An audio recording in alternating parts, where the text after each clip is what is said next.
At our New Year's Eve dinner, my son raised his glass and said, "I hope this is Dad's last New Year in this house." Everyone laughed. I smiled back. I caught the hidden threat in his words. But I stayed calm. What they didn't know was that I'd already made one phone call, and the next morning when police cars pulled into my driveway, his entire world collapsed. Hello everyone, thanks for joining us. Please like, subscribe, and let me know in the comments which country or city are you tuning in from. A gentle note, this tale blends dramatized scenarios with educational insights. If names or settings seem familiar, it's entirely by chance, though the lessons here are profoundly important. The phone rang on a cold November morning, the kind of cold that settles deep into your bones when you live alone in a house built from stone. I was standing by the kitchen window, watching frost creep across the apple trees, when the sound cut through the silence. For a moment, I thought about letting it go to voicemail, but something made me cross the room and pick up the receiver. "Dad!" I froze. It was Brandon's voice, my son, who hadn't called in 4 months. Not since that bitter argument back in July when he'd stood in this very kitchen and told me I was being stubborn, that I was wasting my life holding on to land I was too old to manage. "Brandon," I said carefully, "this is a surprise." There was a pause, and then his voice came through again, softer this time, almost warm. "Dad, I'm sorry. I've been thinking a lot about what I said, and I was wrong. I shouldn't have pushed you like that." I didn't say anything, just waited. In 64 years, I'd learned that silence often tells you more than words ever could. "I was wondering," Brandon continued, "if maybe we could come see you for New Year's. All of us, Vanessa, Ethan, Lily. The kids miss their grandpa. I miss you, Dad. I want us to have a fresh start. A fresh start." The words hung in the air like morning fog over the Columbia River.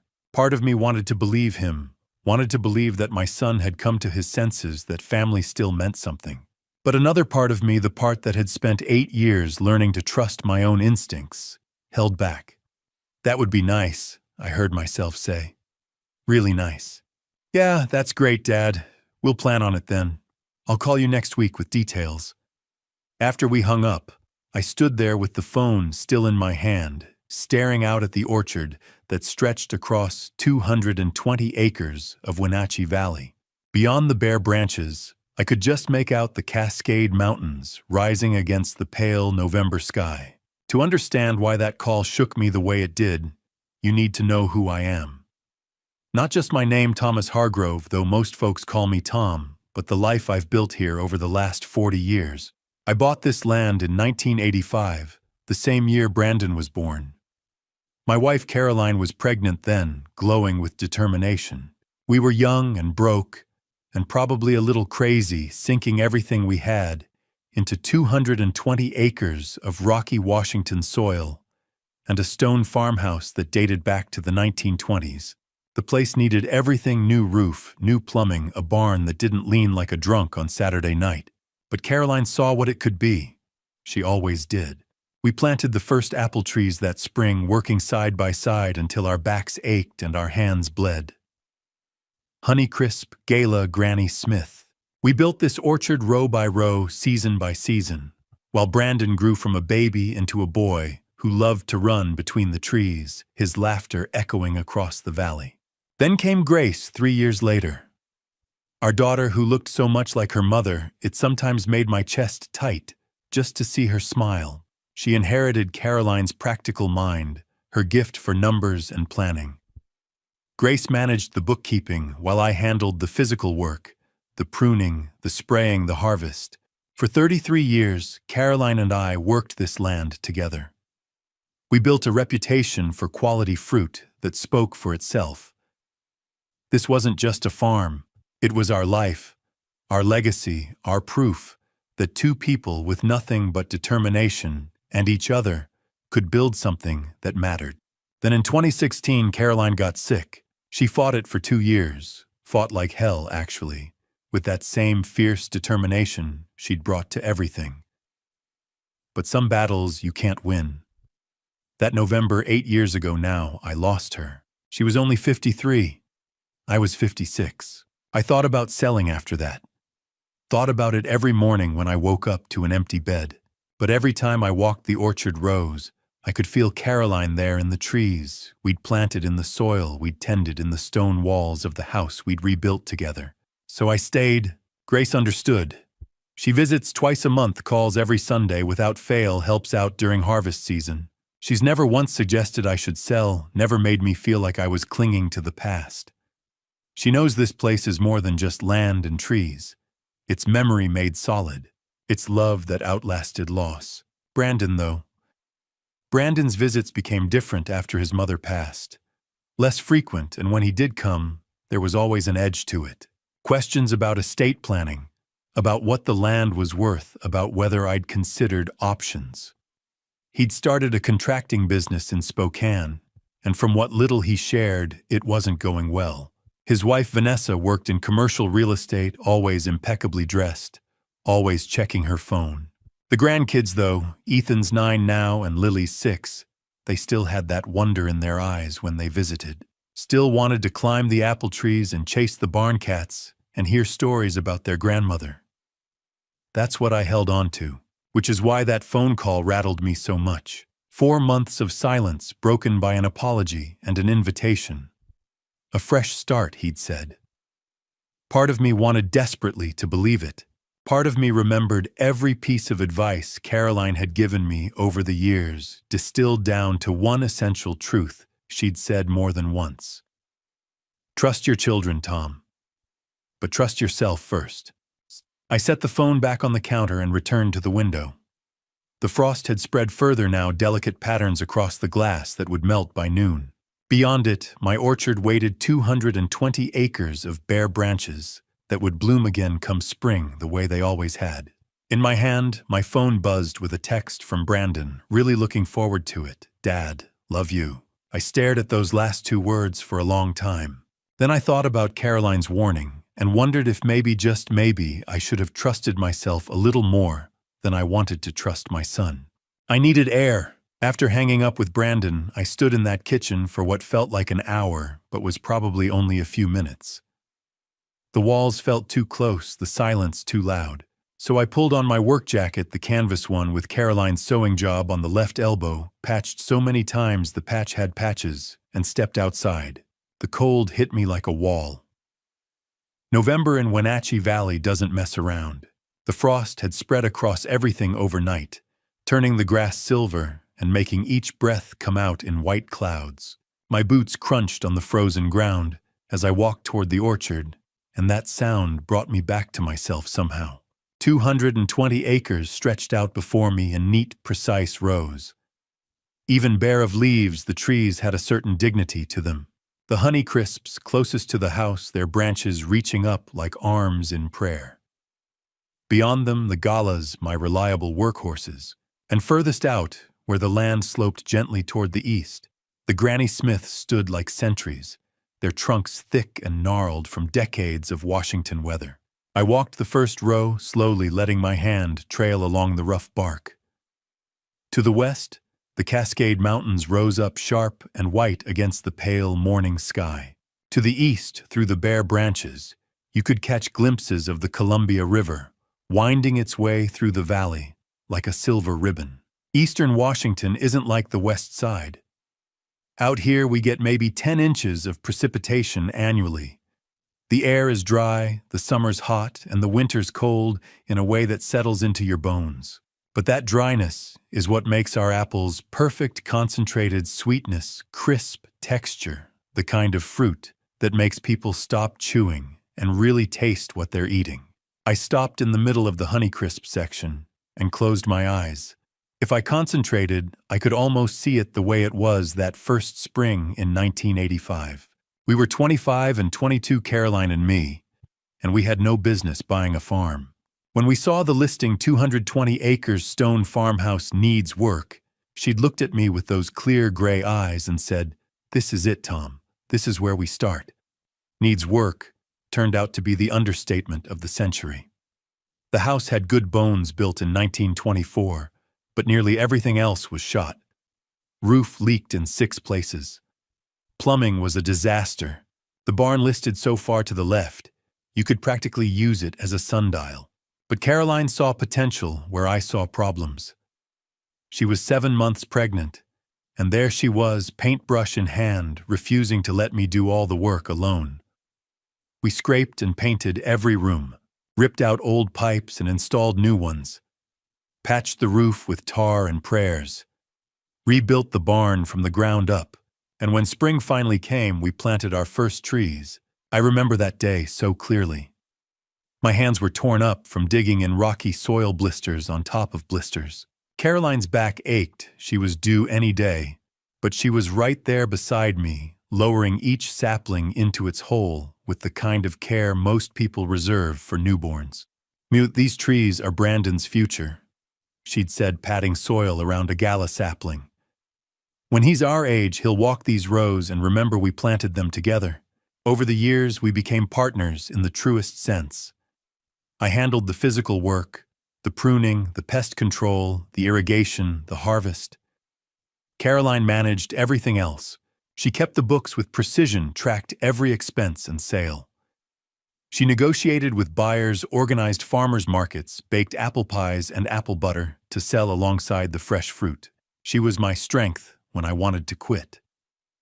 There were bad years, late frosts, early heat waves, hailstorms that stripped the trees bare. But Caroline would sit at that kitchen table running the numbers, and she'd look up at me with absolute certainty and say, "We'll make it work, Tom. We always do." Then came 2014. She started feeling tired, bone tired, the kind that doesn't go away with sleep. The diagnosis came in January 2015. Advanced stage, poor prognosis, treatment options limited. Caroline fought for 2 years. She never complained, not once. Just kept managing the books from her hospital bed. Kept asking about the harvest. Kept telling me to make sure I pruned the galas correctly come spring. November 2016 brought the first snow early. I remember standing at the bedroom window watching fat flakes drift down onto the orchard. Caroline was in bed thinner than I'd ever seen her, but she smiled when she saw the snow. "The trees will rest now," she whispered. "That's good." She slipped away that night with the snow still falling and the orchard settling into its winter sleep. For a while I thought about selling, but every time I walked these rows I felt Caroline here. In the trees we'd planted together, in the stone walls we'd rebuilt, in the soil we'd worked, until it became something that could sustain life. Over the years, developers started circling. I've had offers, good ones. Last year, someone went as high as $4.2 million cash, closed in 30 days. I turned them all down. This isn't just land. This is Caroline. This is Brandon's first steps between the apple trees and Grace learning to drive on the dirt roads between sections. This is 33 years of marriage, of building something that matters. When I finally walked back to the house, I stopped in the living room. There on the mantel above the fireplace sits a photograph in a simple wooden frame. Caroline young and glowing, holding infant Brandon in her arms. She's looking down at him with such fierce love that it makes my chest ache even now. Behind her, through the window, you can just see the young orchard, our first trees, barely more than saplings. I stood there for a long time studying that photograph, and I wondered, does he remember? Does my son remember how much his mother loved this place?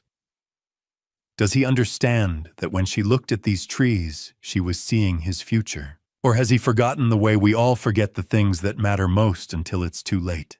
The phone rang at 9 o'clock Sunday morning, right on schedule. I was at the kitchen table with my second cup of coffee, and the Wenatchee world spread out in front of me, though I'd been staring at the same article for 10 minutes without actually reading it. My mind kept drifting back to Brandon's call, turning it over and over like a stone in my pocket. But when I picked up and heard Grace's voice, warm and familiar as an old sweater, something in my chest loosened. "Morning, Dad. How are you holding up?" That was Grace. Always checking in, always genuinely wanting to know. Not "how are you" as a formality, but as a real question that deserved a real answer. "Oh, you know, I said, pushing the newspaper aside. Same as always. How's the semester going? Busy. I've got a seminar on medieval monasticism that's kicking my tail 18 undergrads who think monks just sat around copying manuscripts and drinking beer. She laughed, and the sound was so much like her mother's that I had to close my eyes for a second. How's the orchard? Did that frost we had Thursday do any damage? Nothing serious. Few small branches down on the Honeycrisps, but the trees are dormant anyway. We fell into our usual rhythm, her telling me about her research, me telling her about the farm. Grace taught history at Washington State University's Spokane campus, specializing in medieval Europe. She visited twice a month, like clockwork, always helping out with whatever needed doing.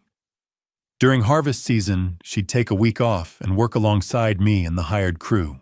And she'd never once, not once in 8 years, suggested I should think about selling the farm. She understood, the way Caroline had understood.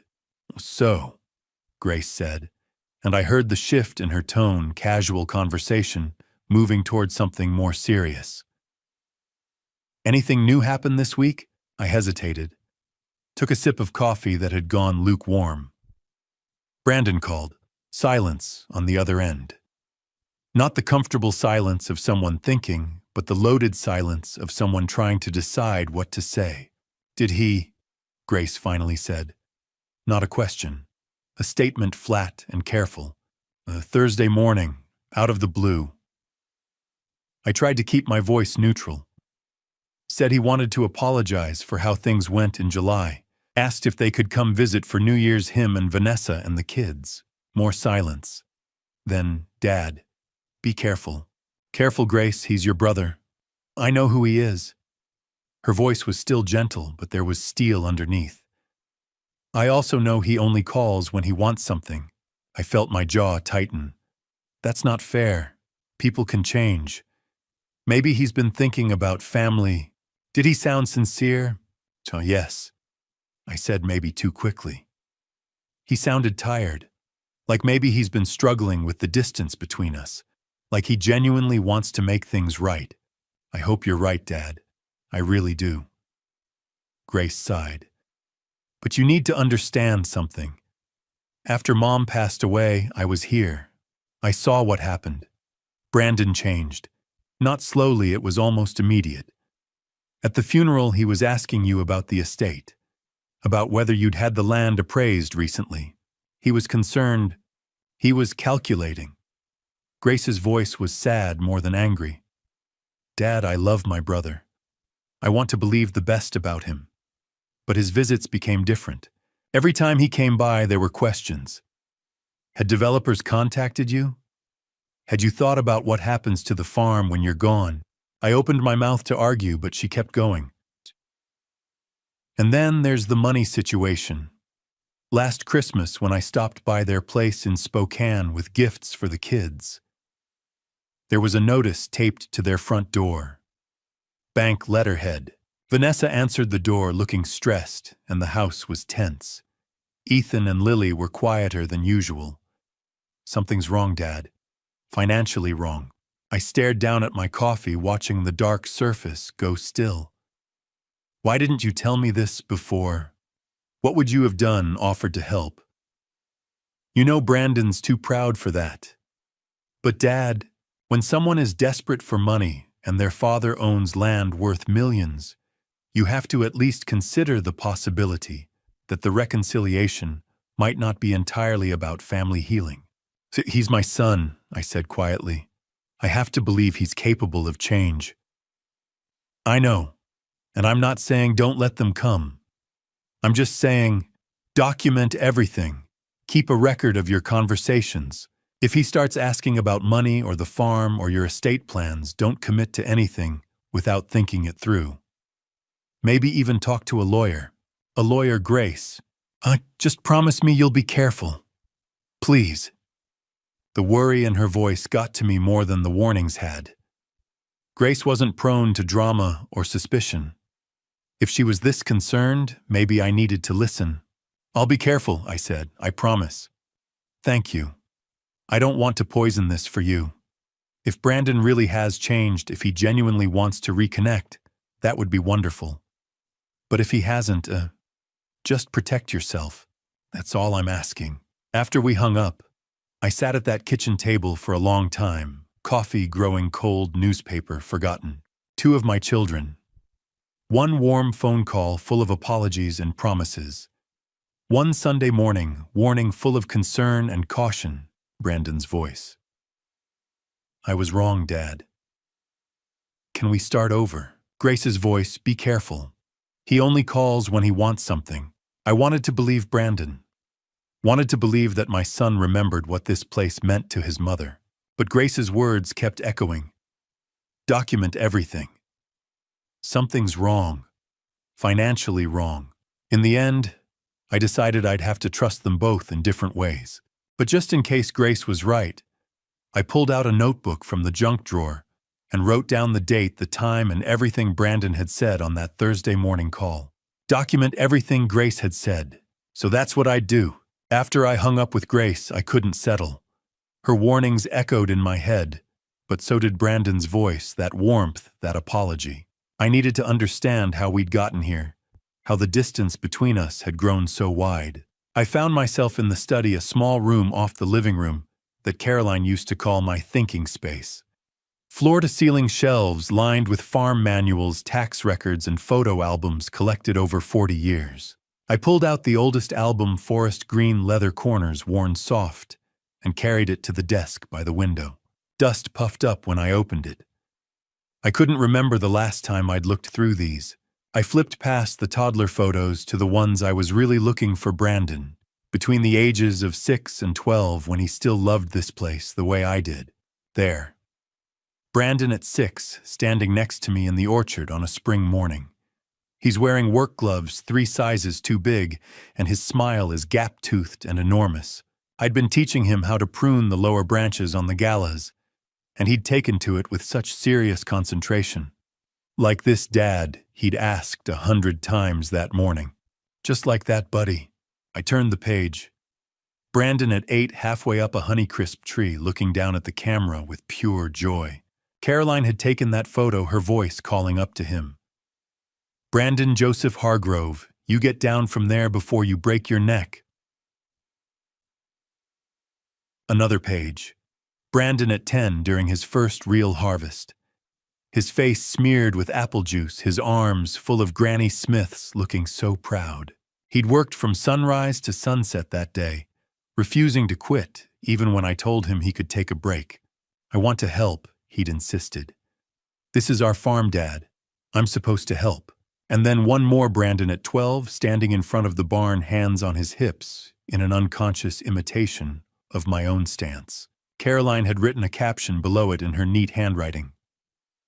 Brandon says he wants to run this place someday. I think he means it. I closed my eyes, feeling that familiar ache in my chest. Where did that boy go? Brandon had been a good student, good enough to get into Washington State University on a partial scholarship. He'd chosen business administration, not agriculture, which had disappointed me at first, but Caroline had been practical. Well, let him find his own way, she'd said. Maybe he'll come back to farming with business skills we never had. He'd met Vanessa during his junior year. They'd married in 2010, a small ceremony in Spokane that felt more like a business merger than a celebration. He'd started his contracting business right after graduation, residential construction, focusing on starter homes. For the first few years, he'd done well. Built 3 houses his first year, then 5, then 7. Then Caroline got sick, and everything shifted. Brandon's first visit after the funeral was in December 2016, just 3 weeks after we'd lost her. I'd expected him to want to talk about his mother, to share memories, but instead, he'd walked through the house like he was taking inventory. Have you had the property appraised recently? What's the estate plan look like? Who inherits if something happens to you? I'd been too numb to be offended, too deep in my own fog of loss to recognize what was happening. But looking back now, I could see it clearly the moment my son stopped seeing me as his father and started seeing me as an obstacle between him and something he wanted. The visits after that followed a pattern. He'd come by every few months, and somewhere in the conversation he'd circle back to the same questions. Had developers contacted me? Had I thought about what I'd do with the farm as I got older? Did I know what the land was worth now? Each time I'd shut him down. Each time the distance between us grew a little wider. But I hadn't understood the desperation behind those questions until last Christmas. Brandon had driven out, alone. We'd been sitting in the kitchen drinking coffee when his phone rang. He'd glanced at the screen, his face going tight, and excused himself to take it in the barn. I hadn't meant to eavesdrop. But the barn door hadn't latched properly, and sound carries in the cold air. I just need more time. Brandon's voice strained in a way I'd never heard before. Tell him I'm good for it. Please, just another month. A pause. I know what I said. I know. But the deal fell through. Just give me until February. And I swear. His voice cracked, and I'd backed away from the window, feeling like I'd intruded on something private and shameful. Later, when Vanessa had arrived to pick him up, I'd heard them in the kitchen while I was in the living room. This is the last time, Brandon. Vanessa's voice sharp as broken glass. I can't keep covering for you. We're going to lose everything. The house, the business, everything we've built. When they came out, Vanessa's smile was brittle, and Brandon's face was pale. I'd walked them to the door, hugged my son, and watched them drive away with a sick feeling in my stomach. But I hadn't asked, hadn't wanted to know. I looked down at the photo album again, at 12-year-old Brandon promising to run this place someday. What had happened? Business failure, that much seemed clear. But how bad was it? And why hadn't he just told me? Maybe losing his mother had finally hit him, I thought. Maybe 4 months of silence had been him working through grief, realizing that life was too short to stay angry. Maybe that phone call was genuine. I wanted to believe that. Needed to believe it. I closed the album carefully and placed it back on the shelf. He's my son, I thought. Whatever's happened to him, he's still my son. That boy is still in there somewhere. I can't give up on him. As I left the study, I glanced back at the shelf. The album with young Brandon's photo on the cover, smiling, gap-toothed, and fearless. I hope you're right about wanting to start over, I said quietly.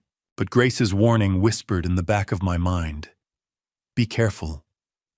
Document everything. So I would. I'd give Brandon his chance.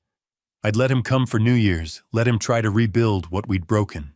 But I'd also keep my eyes open.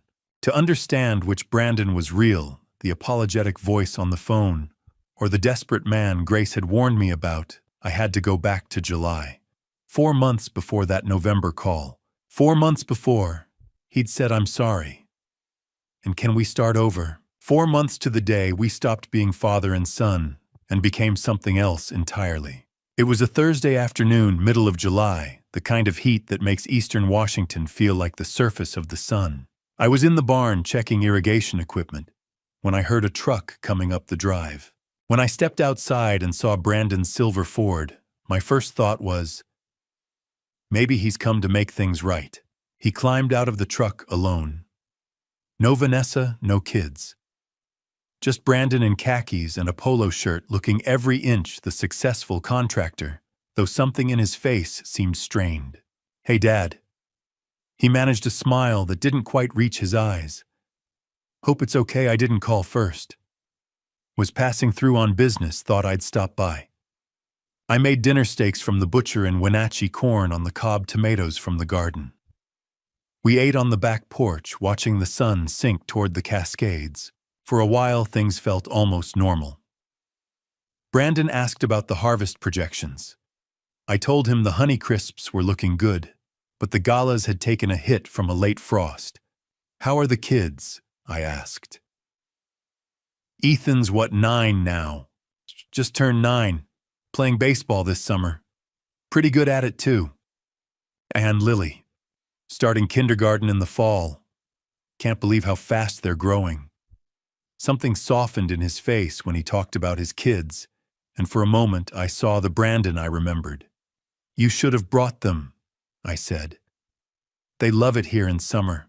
His face closed off again, that brief warmth vanishing. Vanessa's busy with work. It's complicated. We finished eating as the sky turned orange and pink. Brandon helped me clear the dishes, and I made coffee. When we settled back on the porch, I waited, because I could feel it. Whatever he'd really come to say, he was working up to it. Finally, he said it. "Dad, have you had the land appraised lately?" I set my coffee down carefully. "Why do you ask?" There's a developer in Spokane, really reputable guy, handled some big projects in the valley, and he's been buying up orchards." Brandon leaned forward, elbows on his knees, offering incredible terms. Cash deals well above market value, quick closings. Some of the families have been able to retire early, travel, really enjoy their lives. I didn't say anything. Just watched him. Watched the way he couldn't quite meet my eyes. "You've worked this land for 40 years, Dad. 40 years of waking up before dawn, of breaking your back, of worrying about weather and pests and prices." His voice took on a coaxing quality. "Don't you think you've earned the right to rest?" Something cold settled in my chest. "Your mother and I talked about a lot of things," I said quietly.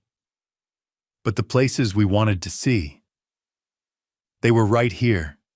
This orchard, these trees, this life we built together."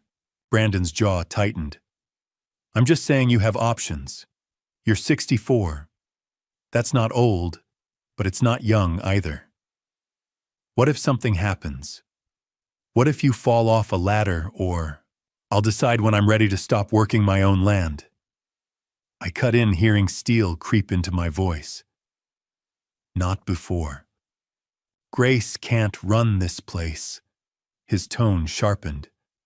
"She's a professor, Dad.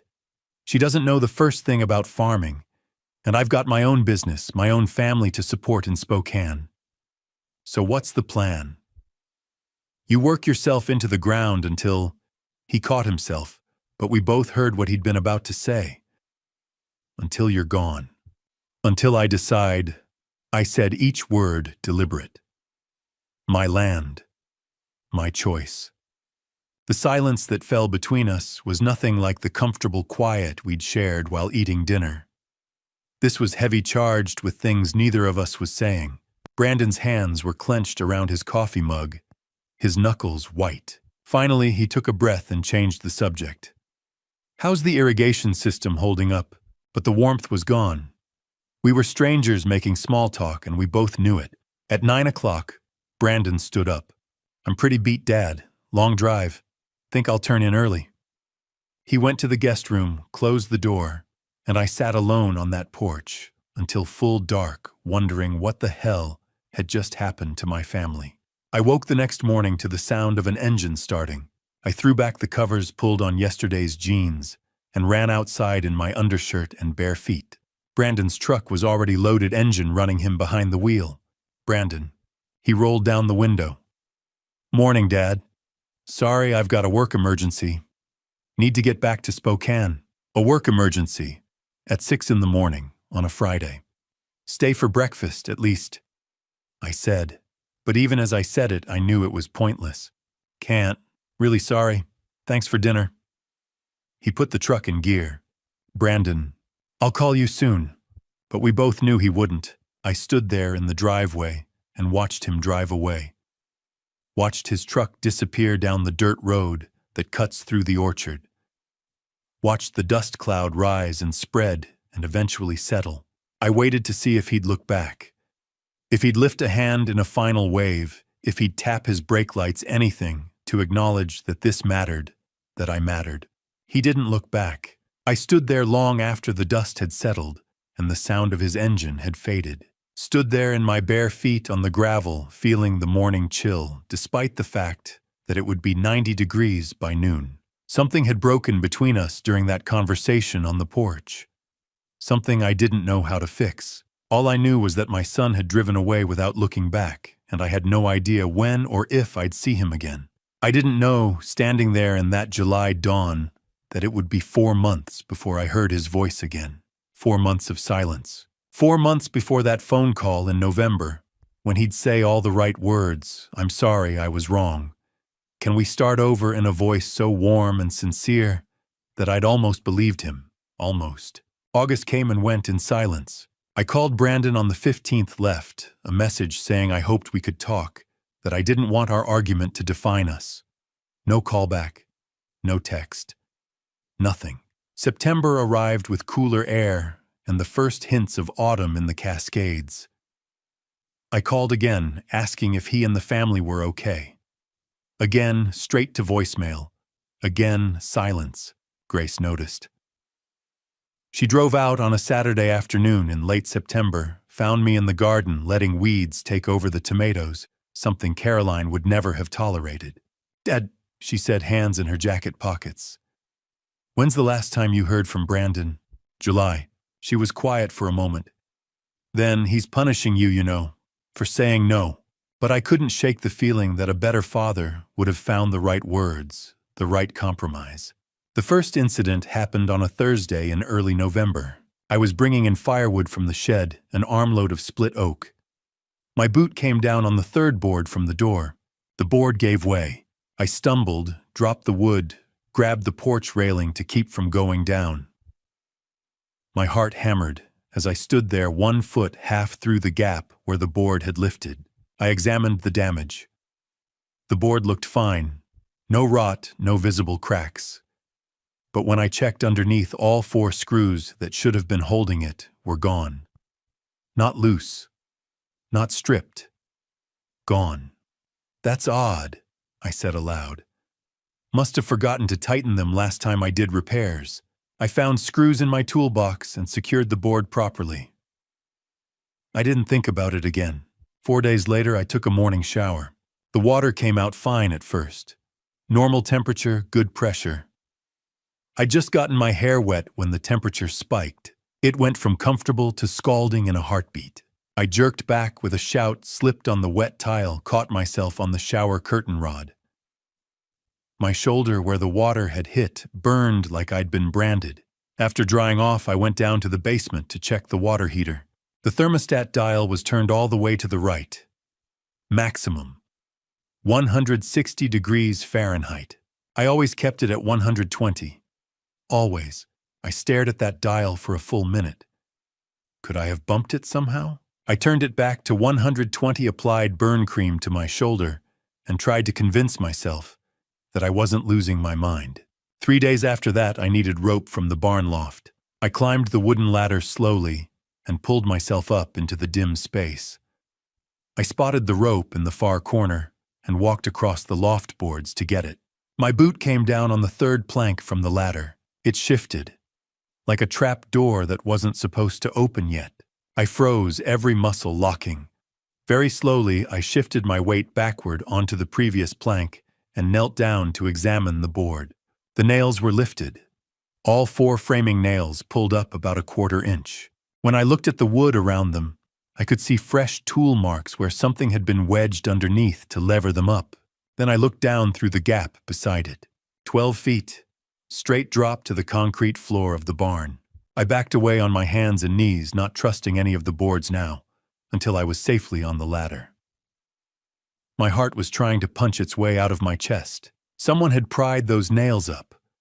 Recently, someone had been in my barn. I walked back to the house in a daze and called Grace. I told her everything. All 3 incidents laid out one after another. Her response was immediate. "Dad, call the police, right now." "What if I'm imagining things?" "Dad." Her voice was gentle but firm. 3 accidents in a week. That's not paranoia. Someone is doing this. We talked for another 10 minutes, Grace trying to convince me resisting. In the end, I told her I'd think about it. She made me promise to at least change the locks. I drove into Wenatchee and bought new locks at the hardware store. Spent the rest of the afternoon installing them. Climbed back up to the barn loft and hammered those nails down properly. By the time I was done, the sun was setting, and I felt slightly ridiculous. The next morning, my phone rang. Brandon's name on the screen. For a second, I just stared at it. 4 months of silence, and now, I answered. Huh. His voice was warm, warmer than it had been in July. Dad, I'm sorry. I've been thinking a lot, and I was wrong. About July, about pushing you. I shouldn't have done that. The apology I'd been waiting for. I was wondering, he continued, if maybe we could come see you for New Year's. All of us, Vanessa, Ethan, Lily. Start fresh. Would that be okay? My suspicion, the fear that had been building over the past week, melted like frost in sunlight. That would be wonderful, I heard myself say. Maybe I had been paranoid. Maybe the accidents were just that, accidents. Maybe my son really had spent 4 months thinking about our relationship and decided to try again. After we hung up, I stood there with the phone in my hand, feeling something like hope for the first time in months. Grace's warning whispered in my memory, he only calls when he wants something. But I pushed it aside. My son was coming home for New Year's. We were going to start fresh. Everything was going to be fine. 2 weeks passed in relative peace. Brandon called once more mid-December to confirm the New Year's plans. His voice was cheerful, asking what the kids should bring, whether Ethan needed snow boots for playing in the orchard. When I hung up, I felt something I hadn't felt in months, like maybe I still had a family. On December 18th, I drove into Wenatchee to pick up my monthly prescription refill. I'd been taking lisinopril for blood pressure since 2018, 20 milligrams once a day every morning with breakfast. Paul Richmond, the pharmacist at Wenatchee Family Pharmacy for 30 years, always had it ready for me on the 18th. "Some morning, Tom?" Paul handed me the white paper bag across the counter. "How's the orchard?" "Quiet this time of year. Brandon's coming for New Year's with his family." Paul's eyebrows rose. He knew about the estrangement. "That's good. Family's important." I paid, took the bag, drove home. That evening I took my pill with dinner. I was standing at the kitchen sink, glass of water and one hand pill bottle in the other, when I first noticed. I'd shaken a pill into my palm and was about to toss it back when something made me pause. The shape was right oval, scored down the middle. But the color was off. Instead of the pale pink I'd been taking for years, this pill was chalky white. Must be a generic brand change, I thought. Pharmacies did that sometimes. I swallowed it and thought nothing more about it. The next morning I woke up lightheaded. Not enough to worry about. I'd worked too long in the cold. Low blood sugar, probably. I made myself eat oatmeal and felt a little better. By afternoon, though, the nausea had started. A queasy rolling in my stomach that made me skip lunch. December 20th, I woke to the room spinning. I sat up too fast, and the ceiling tilted like I was on a boat. I gripped the edge of the mattress until things steadied, then made my way downstairs, carefully, one hand on the wall. The nausea was worse. I couldn't face food. Just coffee sipped slowly while sitting very still. Around noon, climbing the stairs to check a leaking faucet left me breathless and sweating. My heart was pounding, racing like I'd just run a mile. "Must be the flu," I said aloud. "Just need rest." But I hadn't had a fever. This didn't feel like flu. This felt wrong. On the morning of December 21st, I nearly passed out in the barn. I'd gone out to check on the tractor. I was standing beside it, hand on the hood, when the dizziness hit like a wave. The barn lurched sideways. My vision went gray at the edges, narrowing to a tunnel. I grabbed for the nearest support beam, and missed, went down on one knee on the concrete floor. My heart was doing something it had never done before, skipping beats, then racing to catch up, then skipping again. Irregular, frantic. I stayed there on my knees for what felt like 10 minutes, head down, breathing slow and deep, waiting for the world to stop tilting. When I finally felt steady enough to stand, I walked very carefully back to the house and sat heavily at the kitchen table. This wasn't flu. Something was wrong. I went upstairs to the bathroom and opened the medicine cabinet. There in the back was my old lisinopril bottle from October. I'd meant to throw it away, but never had. I carried both bottles downstairs and set them side by side on the kitchen table in the bright afternoon light. From the old bottle, I shook out one of the 3 remaining pills. Pale pink. Smooth coating. Clear imprint Lisinopril 20. From the new bottle, I shook out another pill. Chalky white. Rough, almost powdery coating. The imprint was there, but smudged. I held them both up to the window light. They weren't even close to the same. My chest went tight, pure cold fear. I picked up my phone and called the pharmacy. 20 minutes later, I was standing in the pharmacy, both pill bottles on the counter. Paul had closed the door to the consultation room. He took one of the white pills and examined it under his desk lamp. Then he did something that made my stomach drop. He scraped lightly at the coating with his thumbnail. A fine white powder came away. This is chalk-based," he said quietly. "Lisinopril uses a polymer coating. It shouldn't powder like this." He picked up a magnifying glass, held it over the white pill. "See how this imprint is smudged? Like someone pressed it into a soft mold, not stamped it mechanically. The real pharmaceutical imprints are clean, precise. This is crude." He looked at me, his face pale. "Tom, these are counterfeit. Someone replaced your medication. You need to stop taking these immediately, and you need to call the police." My hands were shaking. I looked down at the two bottles, pink pills that had kept my blood pressure stable for years. White pills that had made me dizzy, nauseous, that had nearly made me pass out in my own barn.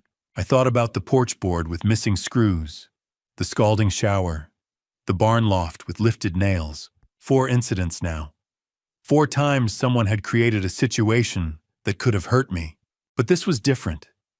This was about making me take something into my body. "I'll seal this bottle," Paul said, already getting an evidence bag. "You can't take any more of these. I'm contacting the state pharmacy board today. But Tom, listen to me. You need to file a police report. This isn't a mistake. Someone did this deliberately." I nodded, not trusting my voice. I took the sealed bag, left the pharmacy, and sat in my truck in the parking lot for a long time. Someone had tampered with my medication.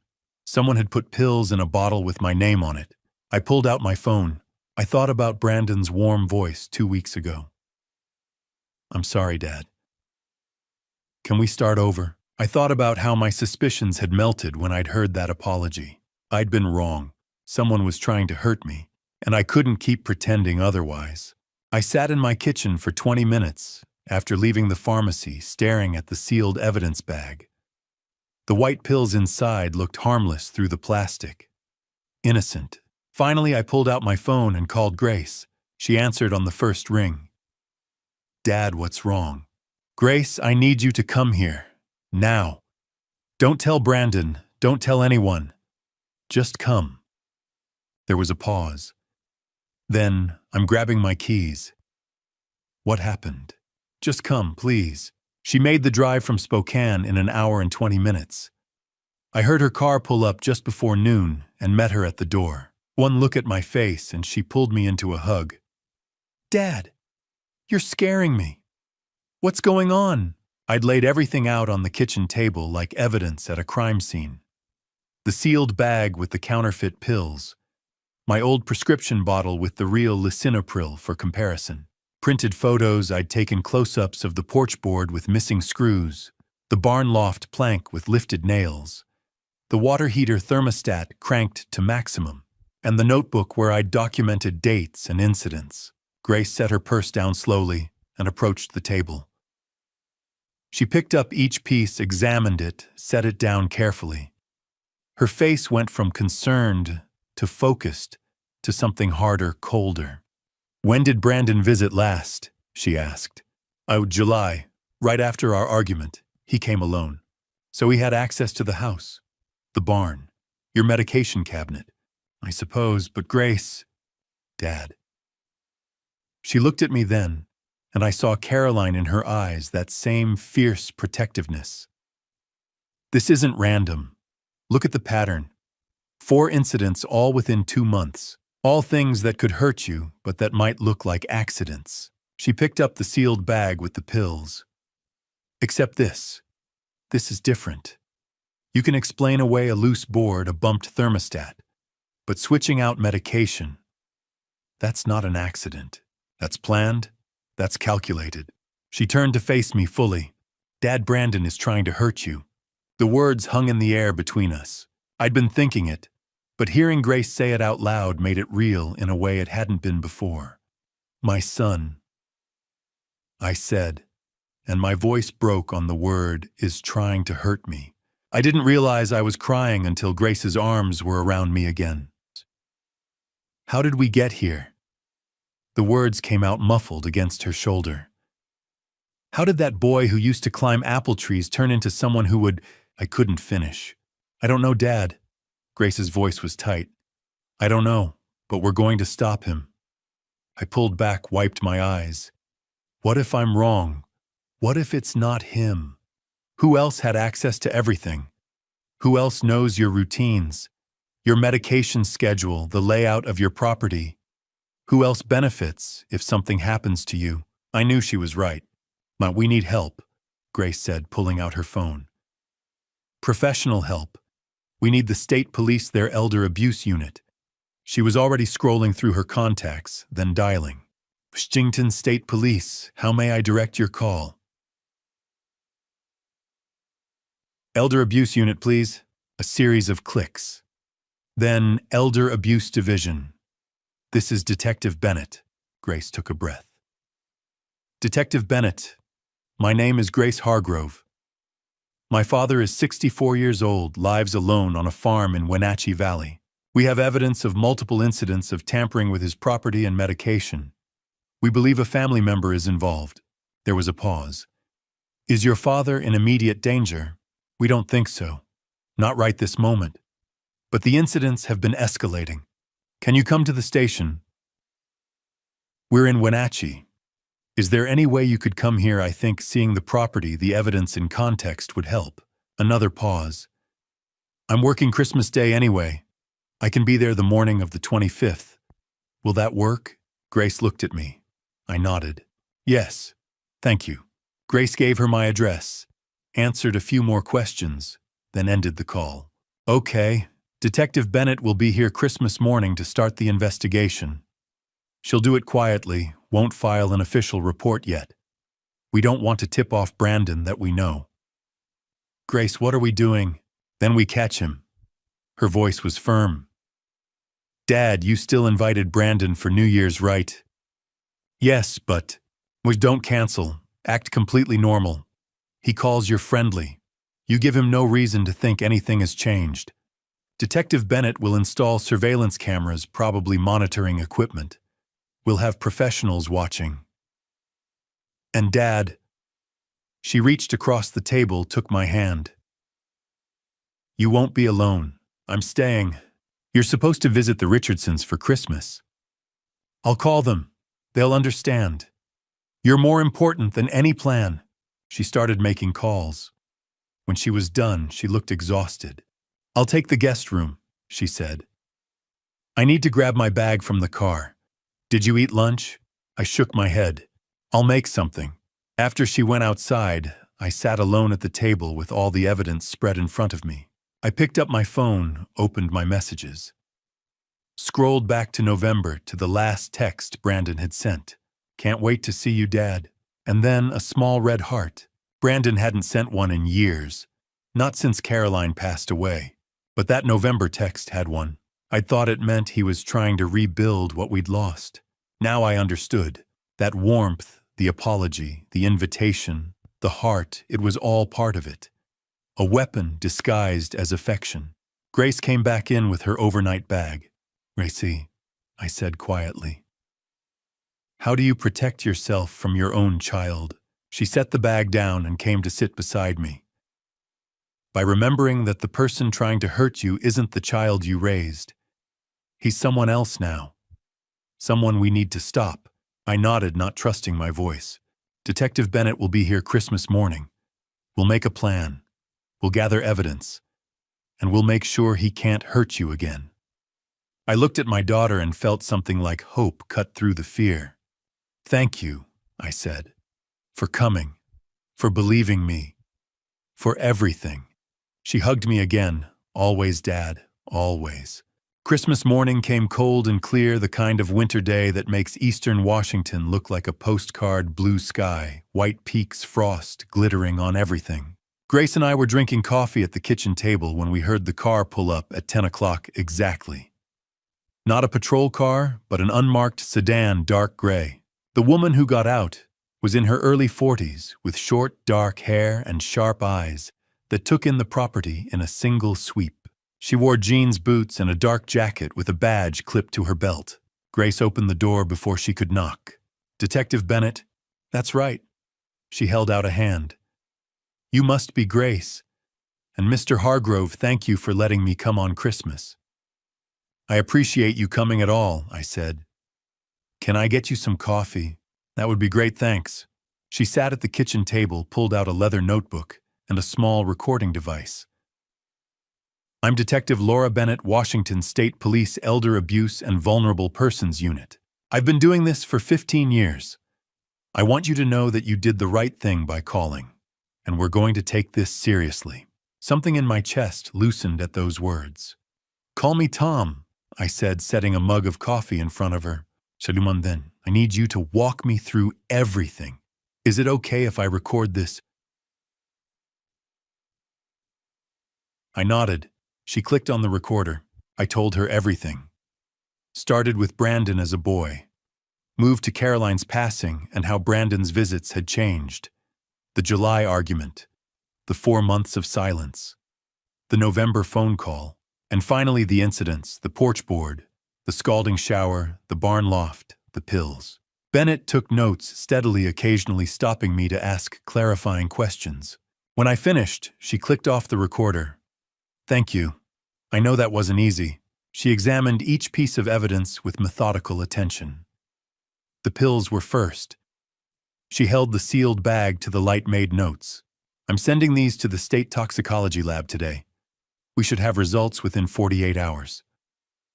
She pulled out an evidence label. "Until we know what's in these, you don't take any medication without having it verified." "Understand?" I nodded. Bennett stood up. "Show me the barn." We walked out into the cold morning. In the barn loft, she knelt beside the repaired board and examined the one next to it, the one with the nail holes still visible. She pulled out her phone, took close-up photographs measured with a small tape measure. These nails were extracted approximately 3/4 of an inch. The board would have supported minimal weight before catastrophic failure. She looked at me. The fall height from here to the barn floor is 12 feet 3 inches. Concrete surface. Survival rate for a 64-year-old male from that height onto concrete less than 30%. My stomach turned over. Back in the kitchen, she documented the water heater and the porch board with the same methodical attention. When she was done, she sat back down. "Tom, I want you to understand what we're looking at here. Elder financial abuse typically follows a pattern. It starts with pressure questions about assets inheritance. When the victim refuses to comply, the abuser escalates, creates situations that look like accidents. And when those don't work," she gestured to the pill bottle, "they move to more direct methods." "The phone call in November," Grace said. "That was part of it, wasn't it?" "Young classic grooming behavior. The goal is to lower the victim's defenses, rebuild trust, create an opportunity." Bennett looked at me. That warm, apologetic call, that invitation to New Year's that was calculated. I felt cold all over. Bennett reached for her bag and pulled out a manila folder. "I obtained a warrant yesterday for Brandon's financial records." She slid several sheets of paper across the table. "Your son filed for Chapter 11 bankruptcy on April 18th of this year. Total liabilities, $580,000. Of that amount, $280,000 is owed to Riverside Casino in Spokane, an illegal underground gambling operation with documented ties to organized crime." Grace made a small sound. "He's in debt to criminals." "He is.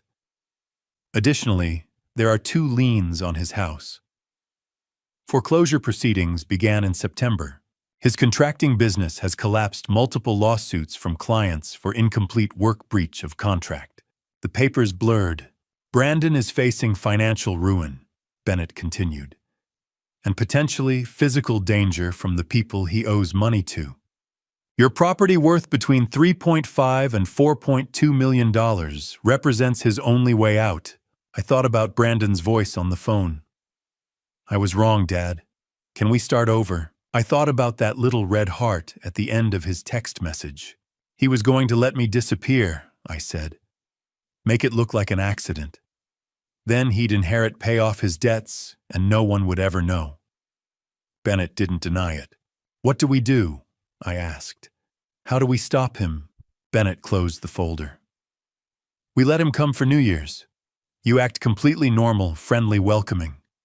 I'll install hidden cameras in the barn and inside the house. When he makes his move, we'll have video evidence. And Tom, you won't be alone. I'll have officers positioned nearby. We'll be monitoring everything. Can you do that? Can you act natural around him, knowing what you know? I thought about Carolyn, about this land we'd built together, about Grace sitting beside me. I can do it, I said, for as long as it takes. Bennett stood up, began packing her evidence bags. I'll be back tomorrow to install the surveillance equipment. The lab will have the pill analysis by the 27th. By New Year's Eve, we'll be ready. She paused at the door. Tom, I know this is hard. I know he's your son. But the person who's coming here for New Year's, that's not the child you raised. That's someone else. Someone we need to stop. After she left, Grace and I sat in the silent kitchen. Dad, Grace said quietly, we're going to get through this. I nodded.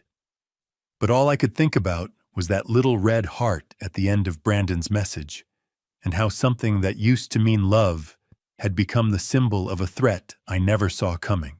If you've made it this far, let me know you're still here. Comment alone if you believe Brandon planned everything by himself, or manipulated if you think someone was controlling him from the shadows. Quick reminder, upcoming scenes contain dramatized elements that may not reflect exact events. If you'd rather not continue, now is a good time to pause. 2 days after Christmas, Detective Bennett returned with a folder twice as thick as before. Grace and I were at the kitchen table when we heard her car pull up. Through the window, I watched her get out folder tucked under one arm, expression serious. She didn't waste time with pleasantries. Tom, Grace, there's someone else involved. Someone I need you to know about. I felt my stomach drop. Someone else. Bennett opened the folder and spread several sheets across the table. At the top was a DMV photograph of a woman I'd never seen before. Dark hair, sharp cheekbones, eyes that looked intelligent and cold. Mid-30s. Professional clothing. This is Diane Crane, Bennett said. 35 years old, resident of Phoenix, Arizona. According to her social media, she's an investment consultant specializing in real estate portfolios. Bennett pulled out another sheet, a criminal background check with multiple entries. In reality, her Arizona real estate license was revoked in 2021 for fraudulent transactions.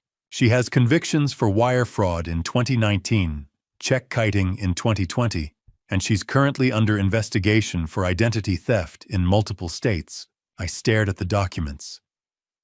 What does she have to do with Brandon? Everything, Bennett said quietly.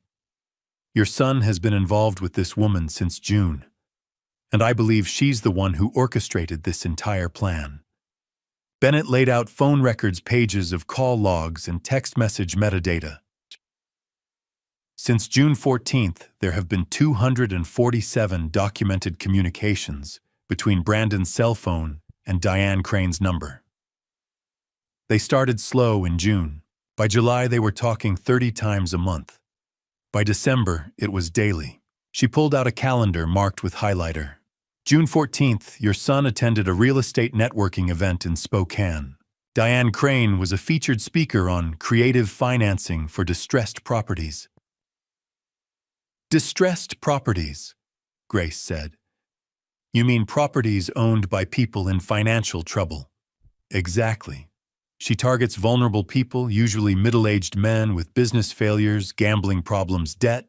She gains their trust, then manipulates them into criminal activity while positioning herself to benefit. Bennett pulled out printed photographs from social media. The first showed Brandon and Diane at what looked like a casino. They were smiling, his arm around her shoulders. August 20th, Riverside Casino in Spokane. The same establishment where your son now owes $280,000. The second photo was from Las Vegas. Brandon and Diane again closer this time, his hand on her waist. September 15th, a weekend trip to Las Vegas. Your son charged $4,000 to a credit card that was already maxed out. I couldn't look away from the photos. He was having an affair. Yes, and I believe Diane Crane encouraged his gambling, got him deeper in debt, made him more desperate, more dependent on her for a solution. Grace's voice was tight. Does Vanessa know? Bennett shook her head. I spoke with her on the 25th. She has no idea about the affair. She believes Brandon has been working extra hours trying to save the business. She knows about the financial stress but thinks it's temporary. She and your grandchildren are victims in this too. I felt something loosen in my chest. At least Vanessa and Ethan and Lily weren't part of this nightmare. Bennett pulled out text message transcripts printed in small type. These are the most damning pieces of evidence. She laid them out one by one. The first was dated November 10th, from Diane Crane to Brandon. He needs to trust you. Be warm. Make him believe. This only works if he invites you back. November 10th, the day before Brandon had called me with that warm, apologetic voice. She coached him, Grace said, her voice shaking. That whole call, the apology, the invitation, she told him what to say. The second text was dated December 20th, from Brandon to Diane. He took the pills. Should affect him soon. My hands trembled. That was the day after I'd picked up the prescription. The day I'd started feeling dizzy and sick. The third text made my blood go cold. December 22nd, from Diane Crane to Brandon. If he's still alive by New Year's, we'll use Plan B. No more delays. The Plan B, I said. What's Plan B? We don't know yet, Bennett admitted. But it suggests they had backup plans if the medication didn't work fast enough. She pulled out more text transcripts, dozens of them spanning June through December. A chronicle of conspiracy. June, Diane coaching Brandon on pressuring me about selling. Don't push too hard at first. Plant seeds. July, planning the visit. Go alone. No witnesses. Get access to his house, his routine. Find weaknesses. November, instructions for the warm call. Apologize without explaining. Promise a fresh start. He'll want to believe you. December, the final phase. The pills will take a week, maybe two. When he's weakened, the fall will look natural and running through multiple messages. Once this is done, we're free. You pay off the debts, we disappear together. Mexico, maybe. I set down the papers. My son's words. His plan. So Brandon didn't think of this alone. I said. No. Bennett said. Diane Crane has a history of this. She finds vulnerable men, isolates them, makes them dependent on her, then directs them toward criminal activity. But Tom, your son, made choices. He's 40 years old. He chose to get involved with this woman. He chose to listen to her. He chose to tamper with your medication. Diane Crane is the primary offender, but Brandon is responsible for his actions. I knew she was right. What happens to her? Grace asked. We're arresting both of them. On January 1st, at the same time we arrest Brandon here, Phoenix police will pick up Diane Crane in Arizona. Coordinated arrests mean neither can warn the other. After she left, I sat at the table staring at Diane Crane's DMV photo. This woman who'd looked at my son and seen opportunity, But even as I stared at her cold eyes, I couldn't make myself believe she was the only one responsible. Brandon had written those texts. Brandon had tampered with my medication. Brandon had chosen this path. Diane Crane might have opened the door, but my son had walked through it willingly. The next evening, Grace and I sat at the kitchen table watching Bennett's team install the last surveillance camera in the barn when her phone rang. "It's the state lab," she said, setting the phone on speaker. "You need to hear this. This is Dr. Sarah Collins, Washington State Toxicology Lab." A woman's voice came through, professional and precise.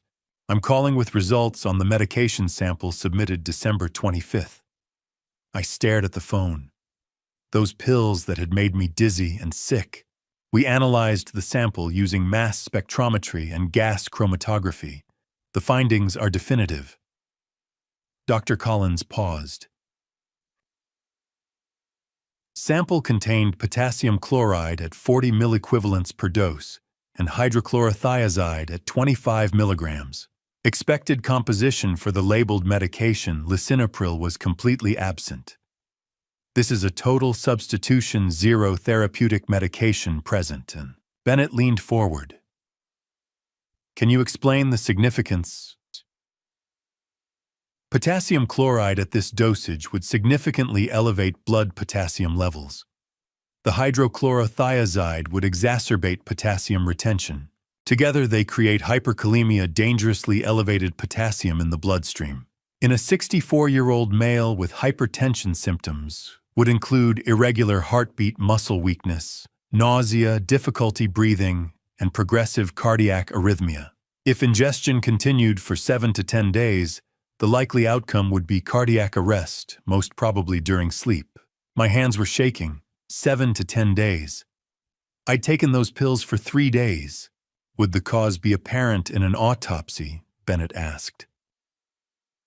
"That depends on timing. Hyperkalemia is difficult to detect post-mortem because potassium levels change rapidly after death. A standard examination would likely conclude cardiac arrest in an elderly patient with hypertension, essentially natural causes.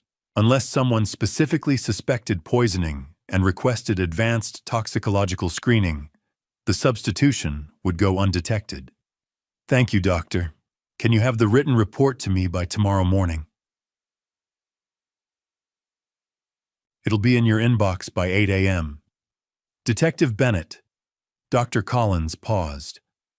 "I've been doing this for 12 years. This is sophisticated. Whoever made these pills knew exactly what they were doing." "Oh!" After Bennett ended the call, silence filled the kitchen. Grace's face had gone pale. "Dad, if you'd kept taking them." She didn't finish. Didn't need to. Bennett opened her notebook. "Let me walk you through what we believe was his plan.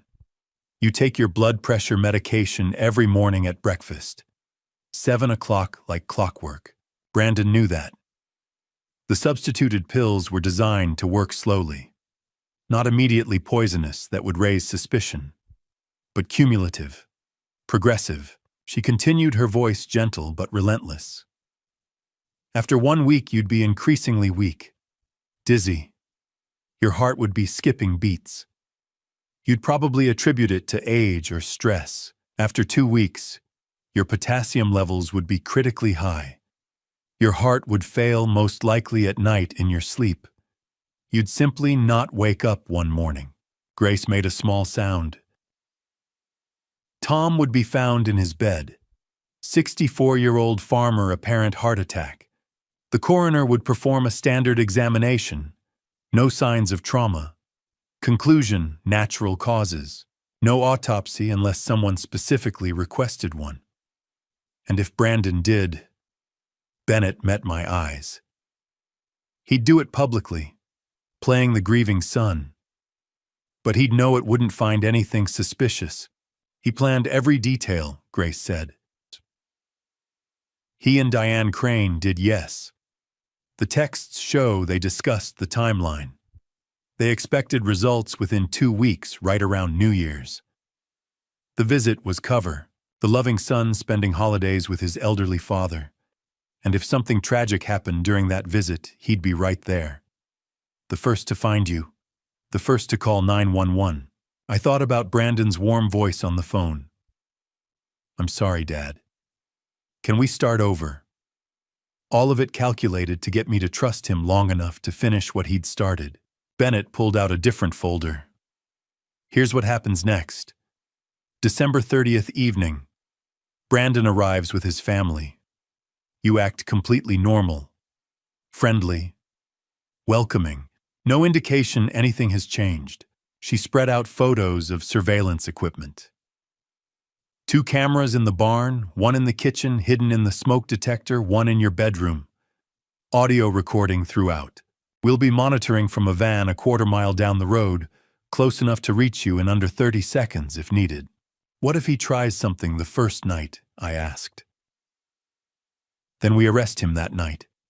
But based on the texts with Diane, we believe he'll wait until New Year's Eve or New Year's Day. They discussed having a backup plan if you were still here by New Year's. My chest felt tight. What about Ethan and Lily? Tom. Bennett's voice was firm. Brandon's entire plan relies on this appearing natural, accidental. That's why he chose pills that would mimic a heart attack. That's why he's bringing his family. Harming his children would destroy that cover completely. They're not in danger from him. They're part of his alibi. I wanted to believe her. 72 hours, Tom. That's all we need. 3 days of acting normal. And then on January 1st at 7 a.m., we end this. Brandon will be arrested here. Phoenix PD will arrest Diane Crane simultaneously. Neither will have a chance to warn the other. She stood to leave. You're doing the right thing. I know it doesn't feel like it, but you're protecting yourself, your property, and potentially saving other people from becoming Diane Crane's next targets. After she left Grace and I sat in the kitchen as darkness fell. Just 1 more week, Grace said softly. Then it's over. I looked at Caroline's photograph on the mantel, the one where she was holding infant Brandon.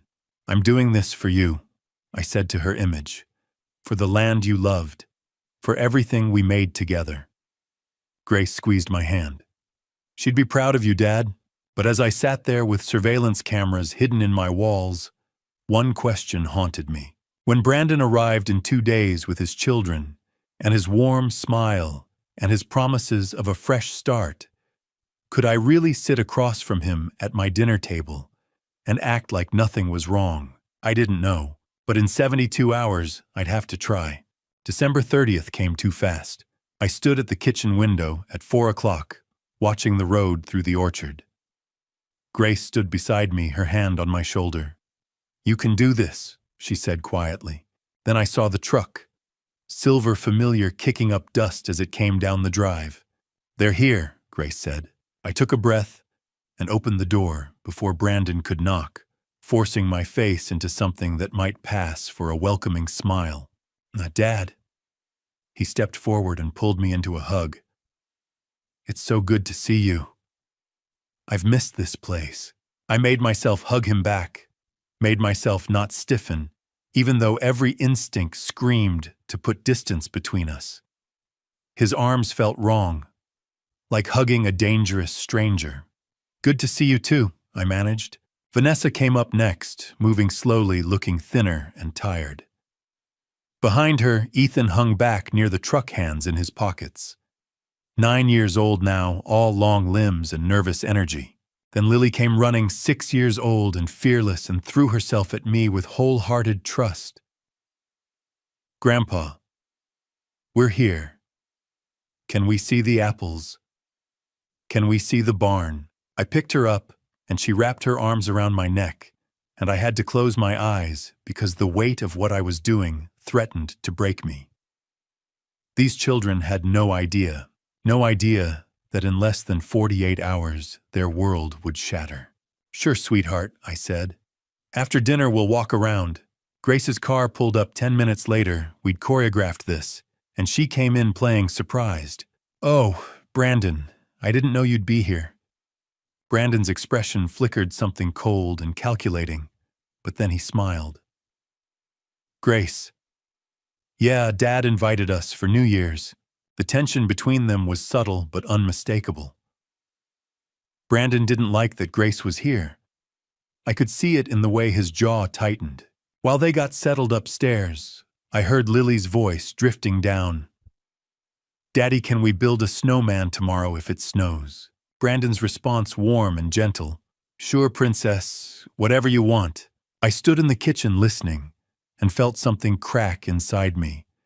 How could the same man who spoke to his daughter with such tenderness be the same man who'd switched out my medication? Grace touched my arm. Don't try to understand it, Dad. Just focus on getting through the next 48 hours. Dinner was the hardest thing I'd done in 64 years. I'd cooked the kind of meal Caroline used to make roast chicken, mashed potatoes, green beans, apple pie. We sat down with careful civility, the kids' energy providing cover for the adults' careful dance. How were the apples this year? Vanessa asked. Good crop, I said, keeping my voice steady. The Honey Crisps did especially well. Brandon cut his chicken carefully. I remember when you planted those trees. I must have been, 12, 13. He'd been 13, and he'd helped me dig the holes, and Caroline had made lemonade. 13, I said. You helped me dig the holes. Brandon smiled, that warm, nostalgic smile that would have fooled anyone who didn't know what I knew. Good memory, Dad. I wanted to scream. Instead, I took a bite of chicken and tried not to choke on it. After the kids ran off to play, Brandon set down his fork and looked at me with false concern. Dad, have you thought more about the future? Maybe we should talk about estate planning, just in case anything happens. It would give me peace of mind knowing you have everything in order. The table went quiet. I remembered Bennett's instructions. Act natural. Don't refuse outright, but don't commit. Let's enjoy the holiday first, I said. We'll talk about it after New Year's. No rush. Brandon's eyes flickered frustration, but his smile stayed in place. Sure, Dad. No rush. Grace's foot found mine under the table. You're doing great, but I'd seen the tension in Brandon's shoulders when I'd deflected. He was impatient. The plan wasn't moving fast enough. After dinner, while Vanessa helped with dishes, Brandon found me in the kitchen. Dad, can I check the barn tomorrow? Every muscle went rigid. The barn. Yeah. Remember in July I noticed some boards looked loose. I want to make sure it's safe, especially if the kids are going to play in there on that tire swing. I forced myself to look at him, to meet his eyes. Sure, I heard myself say. That's thoughtful of you. No problem. I'll take a look first thing in the morning. He patted my shoulder and walked away whistling. I stood frozen until I saw Grace in the doorway with her phone. A moment later, my phone buzzed. He's going for the barn, I'm telling Bennett. The evening dragged on with false normalcy. Brandon and Vanessa got the kids ready for bed. I heard Lily's protests. Just 5 more minutes. And Brandon reading a bedtime story, his voice gentle and calm. When they came back downstairs, we made small talk about nothing that mattered. Weather, Christmas, Ethan's baseball, all performance while hidden cameras recorded everything. At 9 o'clock, Brandon yawned. Long drive. Think I'll turn in.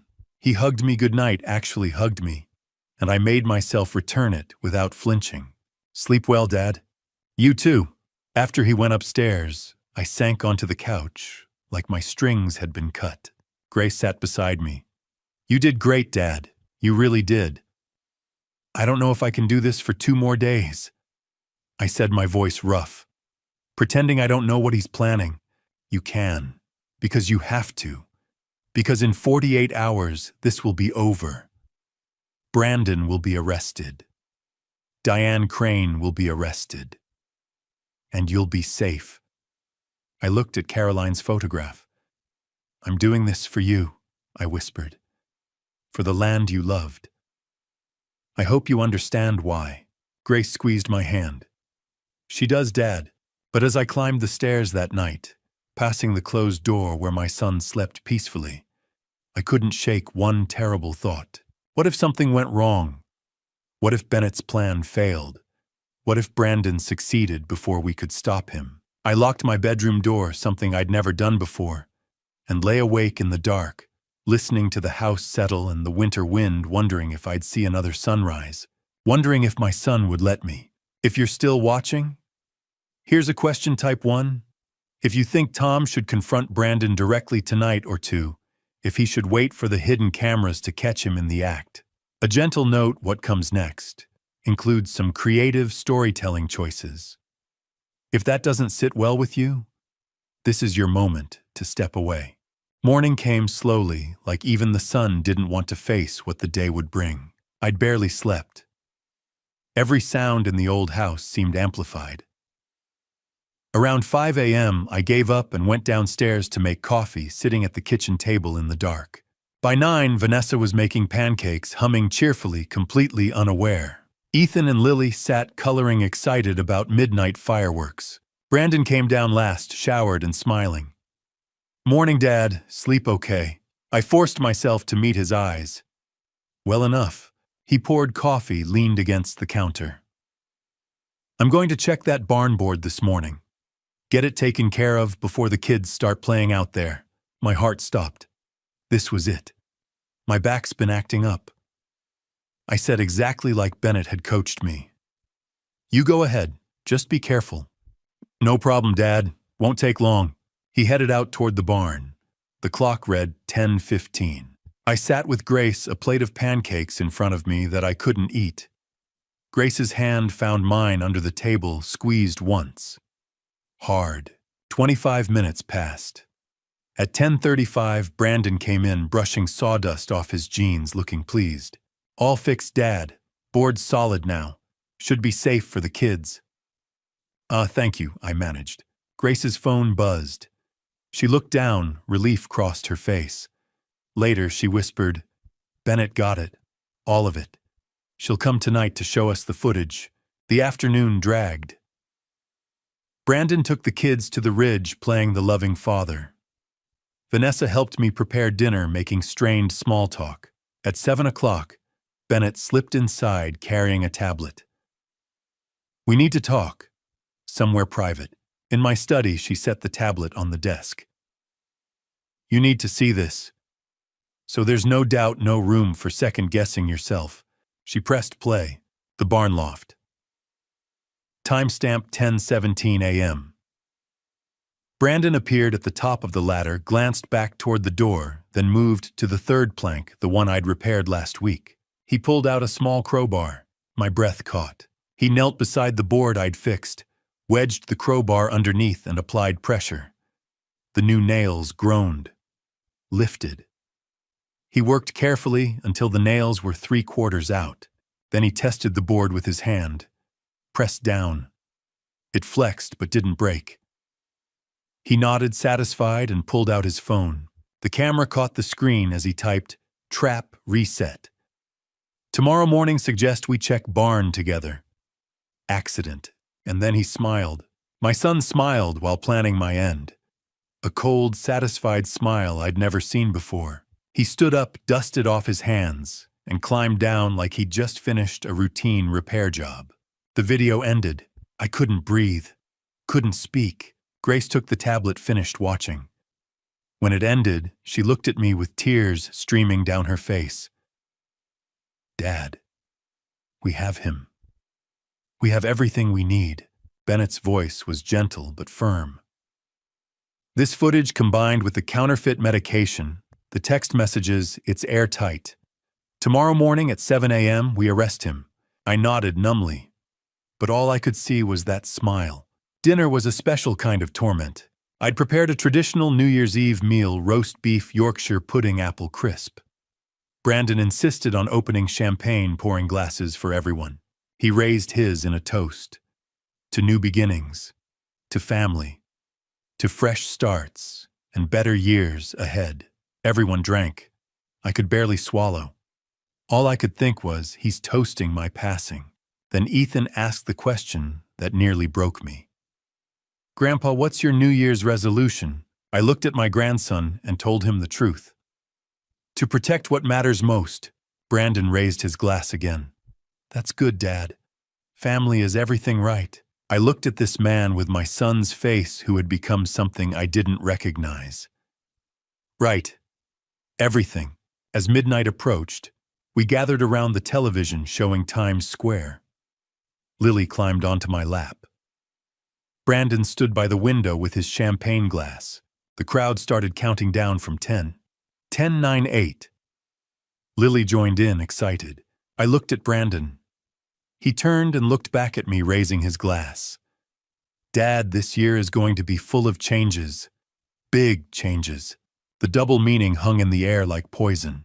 4, 3, 2, 1, Happy New Year. Fireworks erupted across the valley. Grace came to me and whispered, Almost over, Dad. Almost over. I stood up, unable to bear another moment. I'm tired. I'm going to bed. Brandon turned from the window. Night, Dad. Sleep well. Sleep well. Like he cared. You too, I said and left. In my bedroom, I pulled out my phone. A text from Bennett had come through at Midnight Lab, confirmed pills would have been lethal within 7 to 10 days. Officers in position. Arrest is at 7 a.m. Keep your door locked. This ends in 7 hours. 7 hours. 7 hours and Brandon would be in handcuffs. I looked at Caroline's photograph on my nightstand. Tomorrow I have to face what our son became. Tomorrow I have to watch them take him away. Then I heard footsteps in the hallway. My whole body went rigid. I stared at the door, locked, thank God, and listened. The footsteps stopped right outside my room. I held my breath. Through the crack under the door, I could see a shadow. Someone standing there. Listening. Brandon, checking if I was asleep. Checking if I was vulnerable. Seconds passed. Maybe a minute. I lay down fully clothed and closed my eyes, forcing my breathing to stay slow and even. Finally, the shadow moved. The footsteps walked away. A door closed. I lay there in the dark, eyes open, staring at the ceiling. 7 hours until sunrise. 7 hours until arrest. 7 hours until I'd know if Bennett's plan worked, or if my son had one more backup plan. I didn't sleep. Just lay there counting the minutes until dawn, praying I'd live to see it, praying my grandchildren wouldn't wake up to a tragedy they'd never understand. And somewhere in the house, my son slept peacefully, dreaming about the future he'd planned. A future that would end in 7 hours with handcuffs and charges and the complete destruction of everything he'd hoped to gain. But first I had to make it to morning. First, I had to survive the night. I didn't sleep. By the time the sky lightened to a pale winter gray, I was already standing at the kitchen window, coffee untouched on the counter, watching the long gravel driveway. At exactly 6:44 a.m., 3 vehicles rolled into view. First came Detective Laura Bennett's unmarked sedan, a dark blue Chevy Malibu with tinted windows. Behind her, 2 Chelan County patrol cars, white with green stripes. Their light bars dark, but their presence unmistakable. They parked in a careful line near the barn engines, idling exhaust pluming in the January cold. My heart hammered. I set down the mug. Bennett stepped out first. She wore a black jacket over her uniform, her badge clipped to her belt, her expression calm and professional. Behind her, 2 officers emerged: Officer Harris, a tall man in his 40s with graying temples, and Officer Cole, younger, broad-shouldered, clipboard in hand. Bennett's eyes found mine through the window. She nodded once. I walked to the front door and opened it before she knocked. "Mr. Hargrove," she said quietly. "We're ready." I nodded. My voice came out steady, though my hands were shaking. "He's upstairs, second door on the left." Grace appeared at the top of the staircase, already dressed. She must have heard the cars. Her face was pale, but her jaw was set. She gave me a small, firm nod and stepped aside as Bennett and Officer Harris climbed the stairs. I stayed in the hallway, my back against the wall, listening. A soft knock. Then Bennett's voice, clear and calm. "Brandon Hargrove, this is Detective Laura Bennett, Washington State Police. Please open the door." A pause. Then a muffled voice, Brandon's, groggy and confused. "What?" The door opened. Brandon Hargrove. Bennett said, "I have a warrant for your arrest. You are being charged with attempted elder abuse, tampering with prescription medication, and conspiracy to commit harm. You have the right to remain silent." "What?" Brandon's voice shot up sharp with panic. "What are you talking about?" I heard footsteps, Brandon stumbling into the hallway. I forced myself to look up. He stood there in a white t-shirt and sweatpants, his hair disheveled, his face twisted in shock and disbelief. His eyes locked onto mine. "Dad," his voice cracked. "Dad, what is this?" I met his gaze. For a moment I saw the little boy who used to ride on my shoulders through the orchard, who laughed when the apples fell into his basket. But that boy was gone. "You know what this is," I said quietly. His face went white. No, Dad, I don't." Bennett stepped forward, Harris at her side. "Mr. Hargrove, we have evidence that you tampered with your father's heart medication, replacing lisinopril with a compound designed to induce cardiac arrest. We also have video footage of you resetting a trap in the barn yesterday morning. You are under arrest." Brandon's mouth opened and closed. "That's insane. That's Dad, you can't believe this." I saw the pills," I said. My voice was steady now, almost cold. "I saw the barn board. I know about Diane Crane." His face drained of all color. For a second he looked like he might collapse. "Turn around, Mr. Hargrove."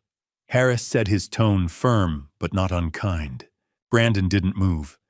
His eyes stayed locked on mine, wide and desperate. "Dad, please. I'm your son." "Turn around," Harris repeated. Slowly, Brandon turned. Harris pulled his arms behind his back and snapped the cuffs on. The metallic click echoed in the narrow hallway. That's when I heard the scream.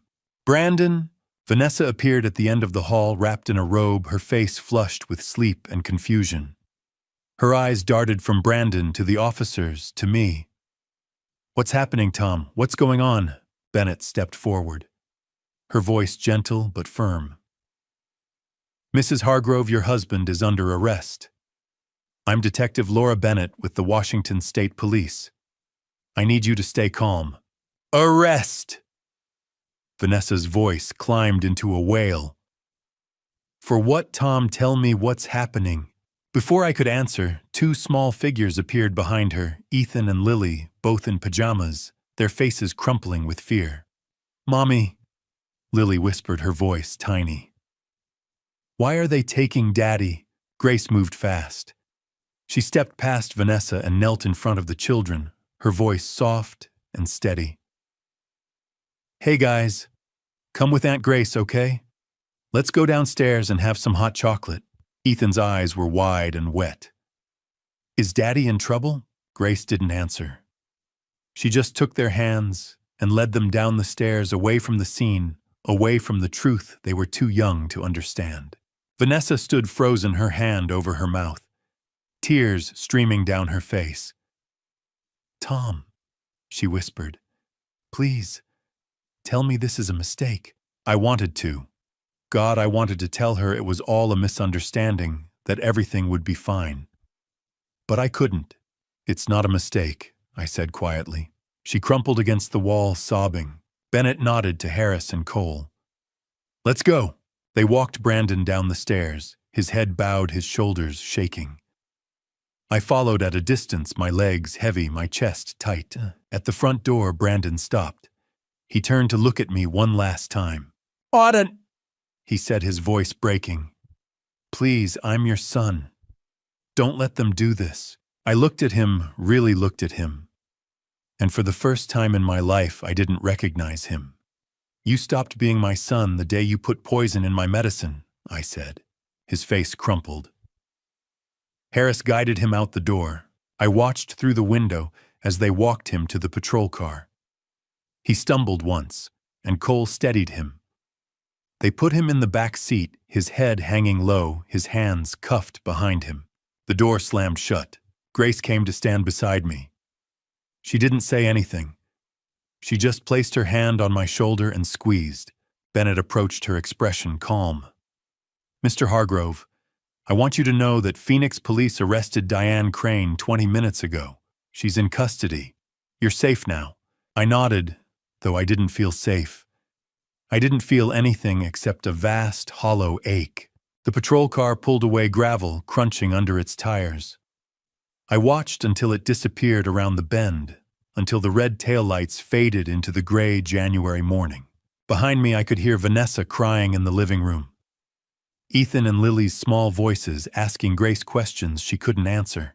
I closed my eyes. It was over. By 9 o'clock, the house had fallen into a strange, hollow quiet. Grace had taken Ethan and Lily upstairs, distracting them with a puzzle. Vanessa sat on the couch, her face pale and swollen hands trembling. I sat across from her in Caroline's old armchair.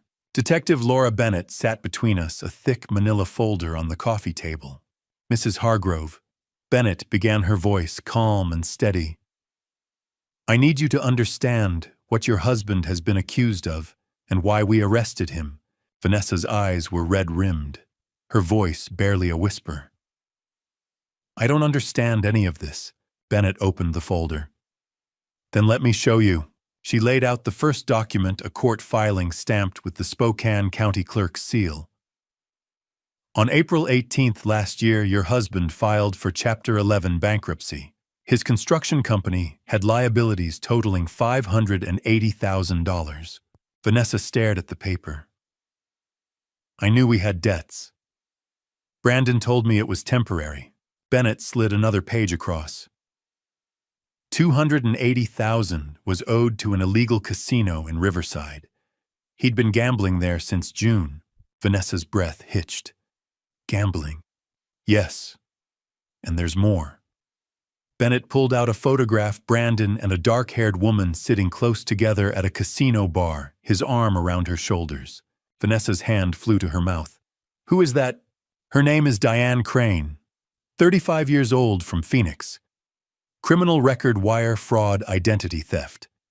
She and your husband have been in contact since June 14th. We've recovered 247 text messages between them. Vanessa shook her head, her voice rising. He was having an affair?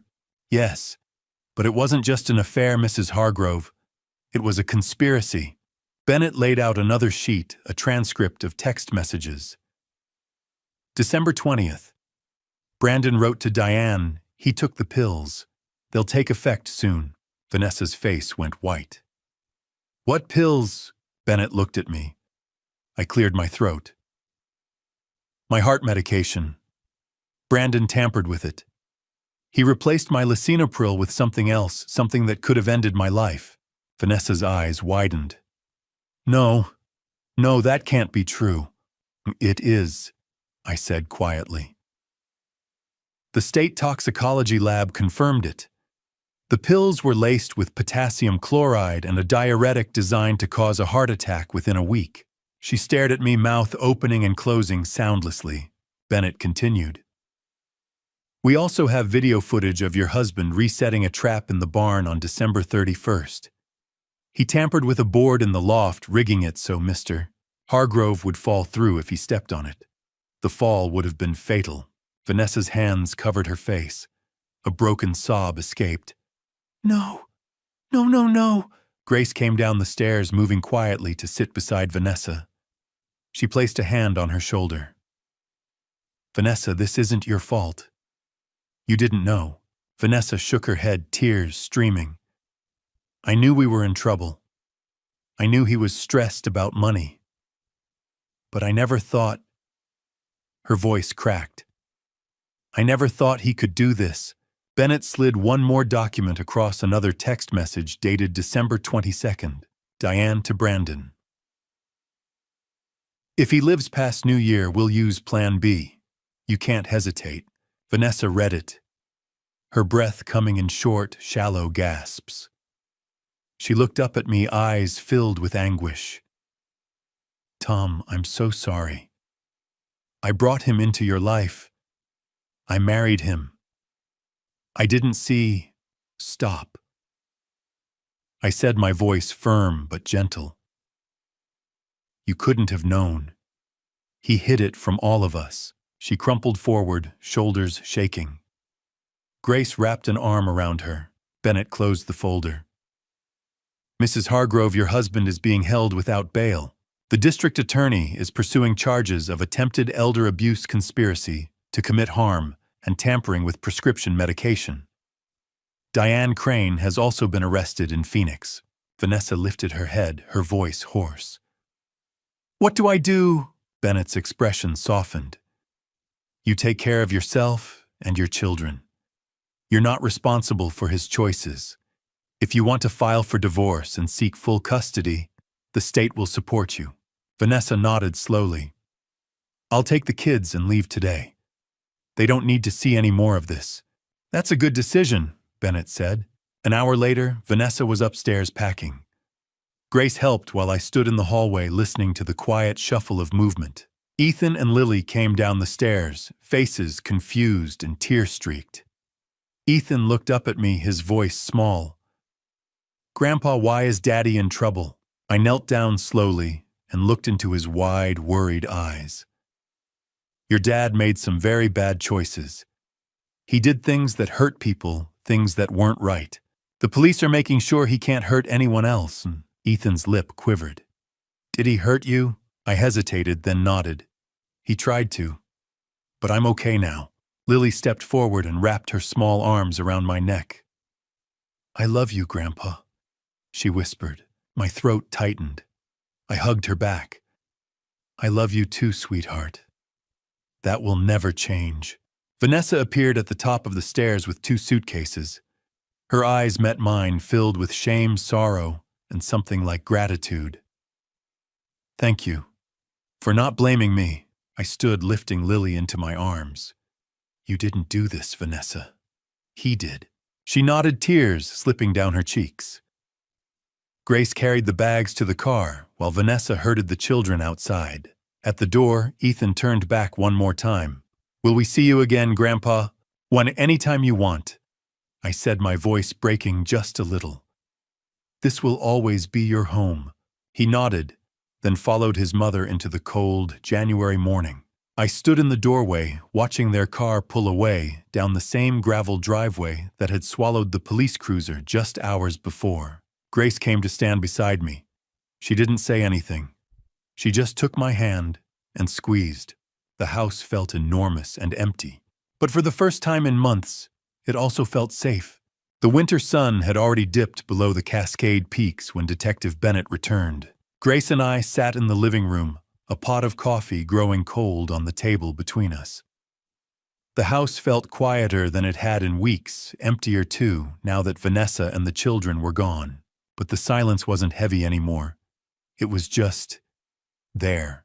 Bennett knocked softly before stepping inside a thick folder tucked under her arm. She looked tired, her jacket creased, but her eyes were sharp.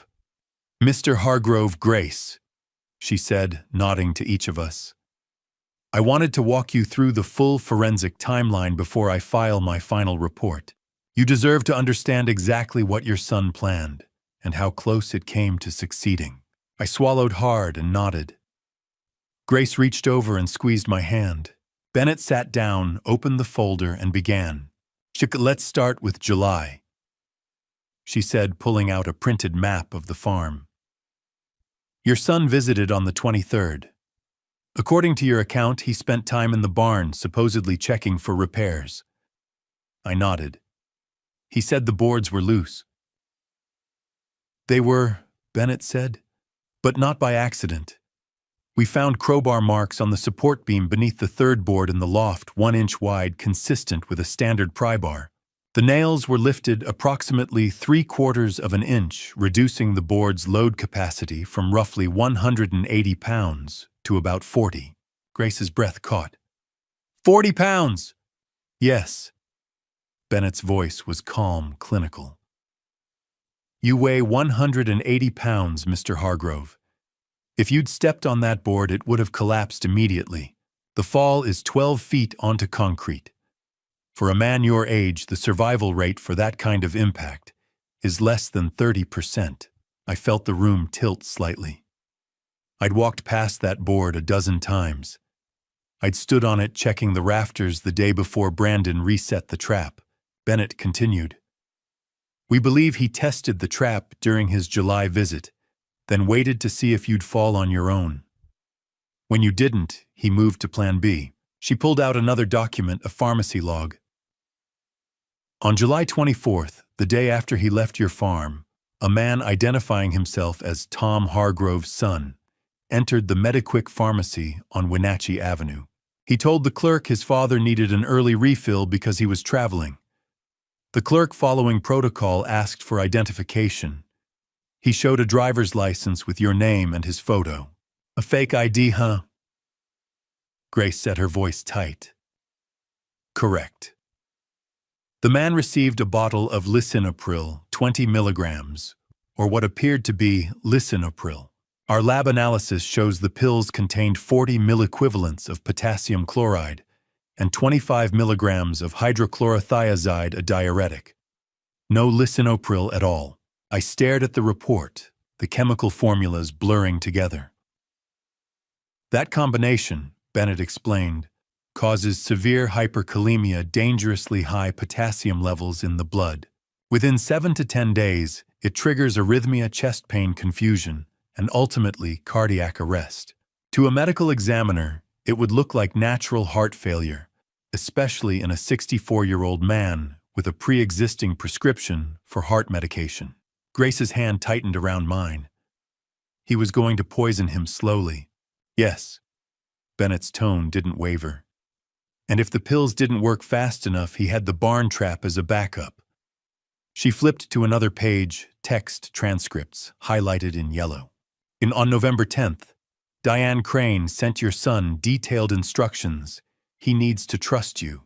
Be warm. Apologize. Make him believe. Your son followed those instructions precisely. He called you on November 14th, the first contact in 4 months. He was affectionate, apologetic, eager to reconnect. He asked to visit for New Year. I closed my eyes. That call had felt so real. I'd let myself hope.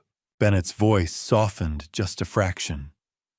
You weren't wrong to hope, Mr. Hargrove. He knew how to manipulate that hope. That's what made him dangerous. She laid out the final timeline. December 30th. Your son arrived with his family. He brought the counterfeit pills with him, ensuring you'd take them during his stay. December 31st, he reset the barn trap, making sure the board was loose enough to fail under your weight. His plan was to suggest checking the barn together on January 1st, after you'd been weakened by the medication. You'd step on the board, fall, and he'd call 911 claiming it was a tragic accident. Grace's voice was barely a whisper. And then he'd inherit the farm. Yes. Valued at $3.5 to $4.2 million. Enough to pay off his debts, start over with Diane Crane, and leave his wife and children behind. I couldn't speak. The numbers, the chemicals, the precise cruelty of it all, it was too much. Bennett closed the folder. If we hadn't intervened, Mr. Hargrove, you'd be gone. There's no doubt in my mind. The room fell silent. Finally, I found my voice. How long will he be in prison? Bennett met my eyes. Attempted elder abuse conspiracy to commit harm, tampering with prescription medication, in Washington state, that's 15 to 25 years. Diane Crane, as the primary conspirator, faces 10 to 20. The evidence is overwhelming. They won't walk away from this. I nodded slowly. 25 years. My son would be 64 when he got out, the age I was now. Bennett stood tucking the folder under her arm. I'll be in touch as the trial progresses. If you need anything, call me.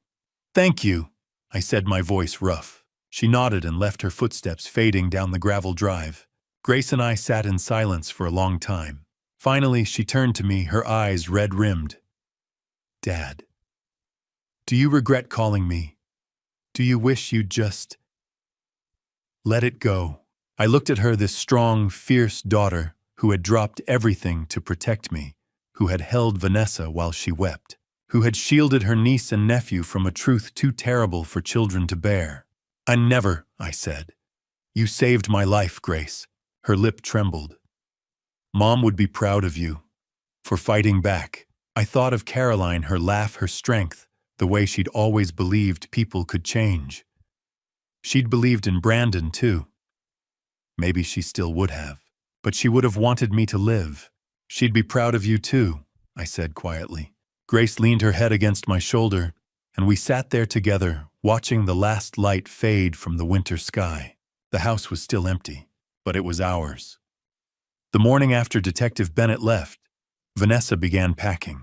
Grace and I helped carry suitcases down 2 large ones, backpacks for Ethan and Lily, a box of toys hastily taped shut. Vanessa moved through the house quietly, her face pale, hands never quite steady. Ethan and Lily sat at the kitchen table picking at toast.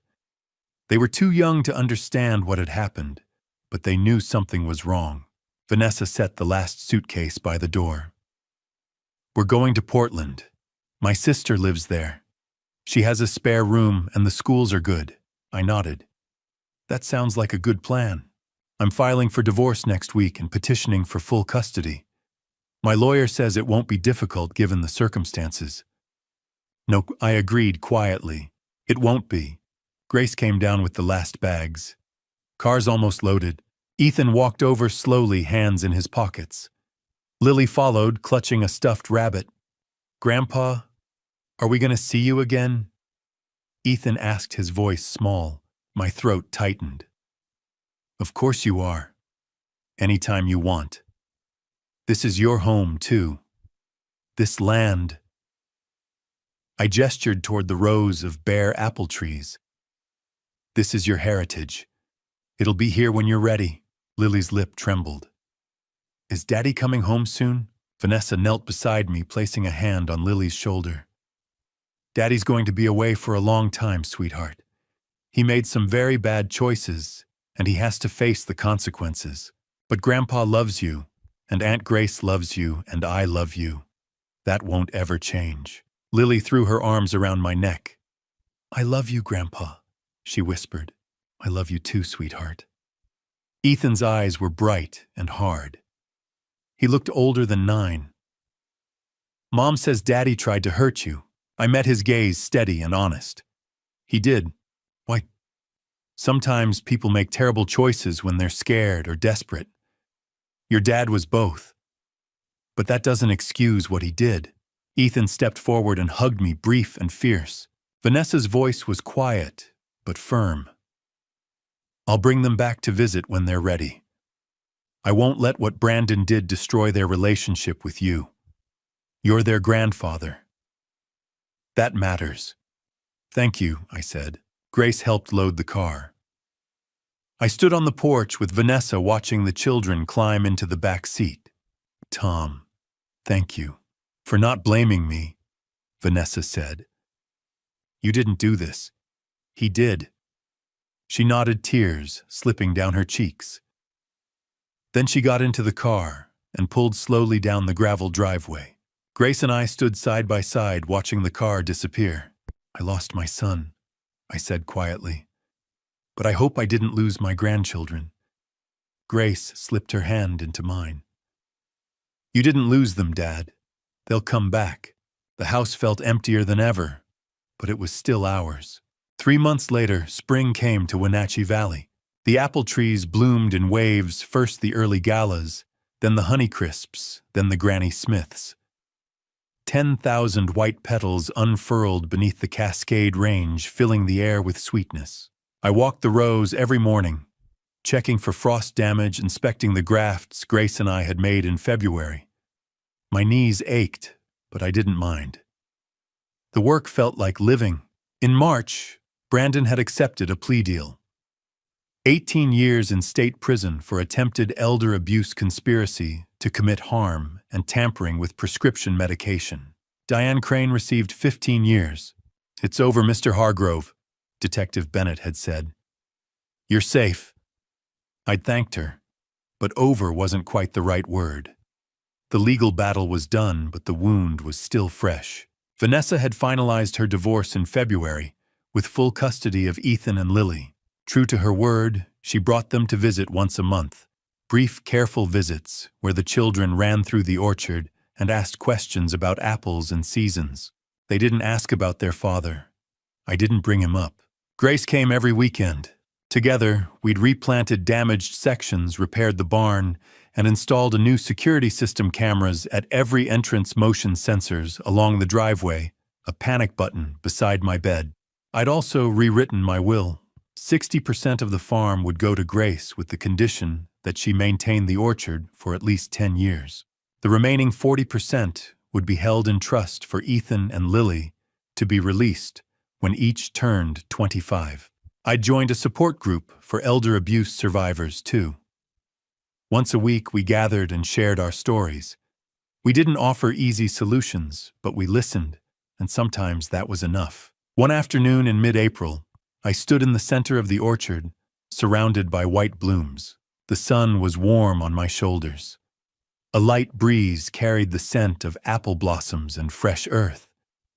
The Cascade peaks still wore crowns of snow glittering against the blue sky. I thought of Caroline. She used to walk these rows with me every spring, her laughter bright as sunlight. She'd believed in second chances, believed people could change. She'd believed in Brandon, too. Maybe she would have forgiven him. Maybe in time I would, too.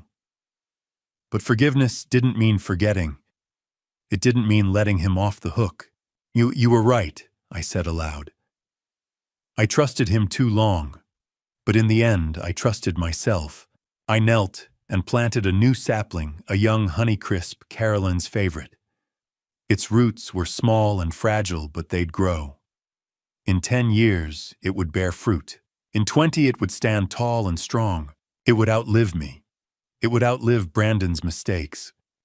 That evening, Grace and I sat on the porch watching the sun sink behind the Cascades. Apple blossoms drifted on the wind, white as snow. "What are you thinking about, Dad?" Grace asked. I smiled. "I'm thinking your mother and I built something worth protecting. This land will outlive me. It'll outlive Brandon's mistakes. It'll be here for you, for Ethan, for Lily, and for you," Grace said softly. "For as long as you want it." I nodded. "For as long as I want it." 5 lessons I learned. Trust your instincts. If something feels wrong, don't ignore it. Document everything, dates, times, conversations. Seek help early, don't wait until it's too late. Set boundaries with adult children. Love doesn't mean letting them take advantage. Forgiveness doesn't mean immunity. You can love someone and still keep yourself safe. The apple trees bloomed that spring as they always had, and I was still here to see it. I've had many months to think about everything that happened. When I walk through the orchard now, I realize this wasn't just a family story about land or money. It was a family story about trust, blindness, and the quiet warning signs we sometimes ignore.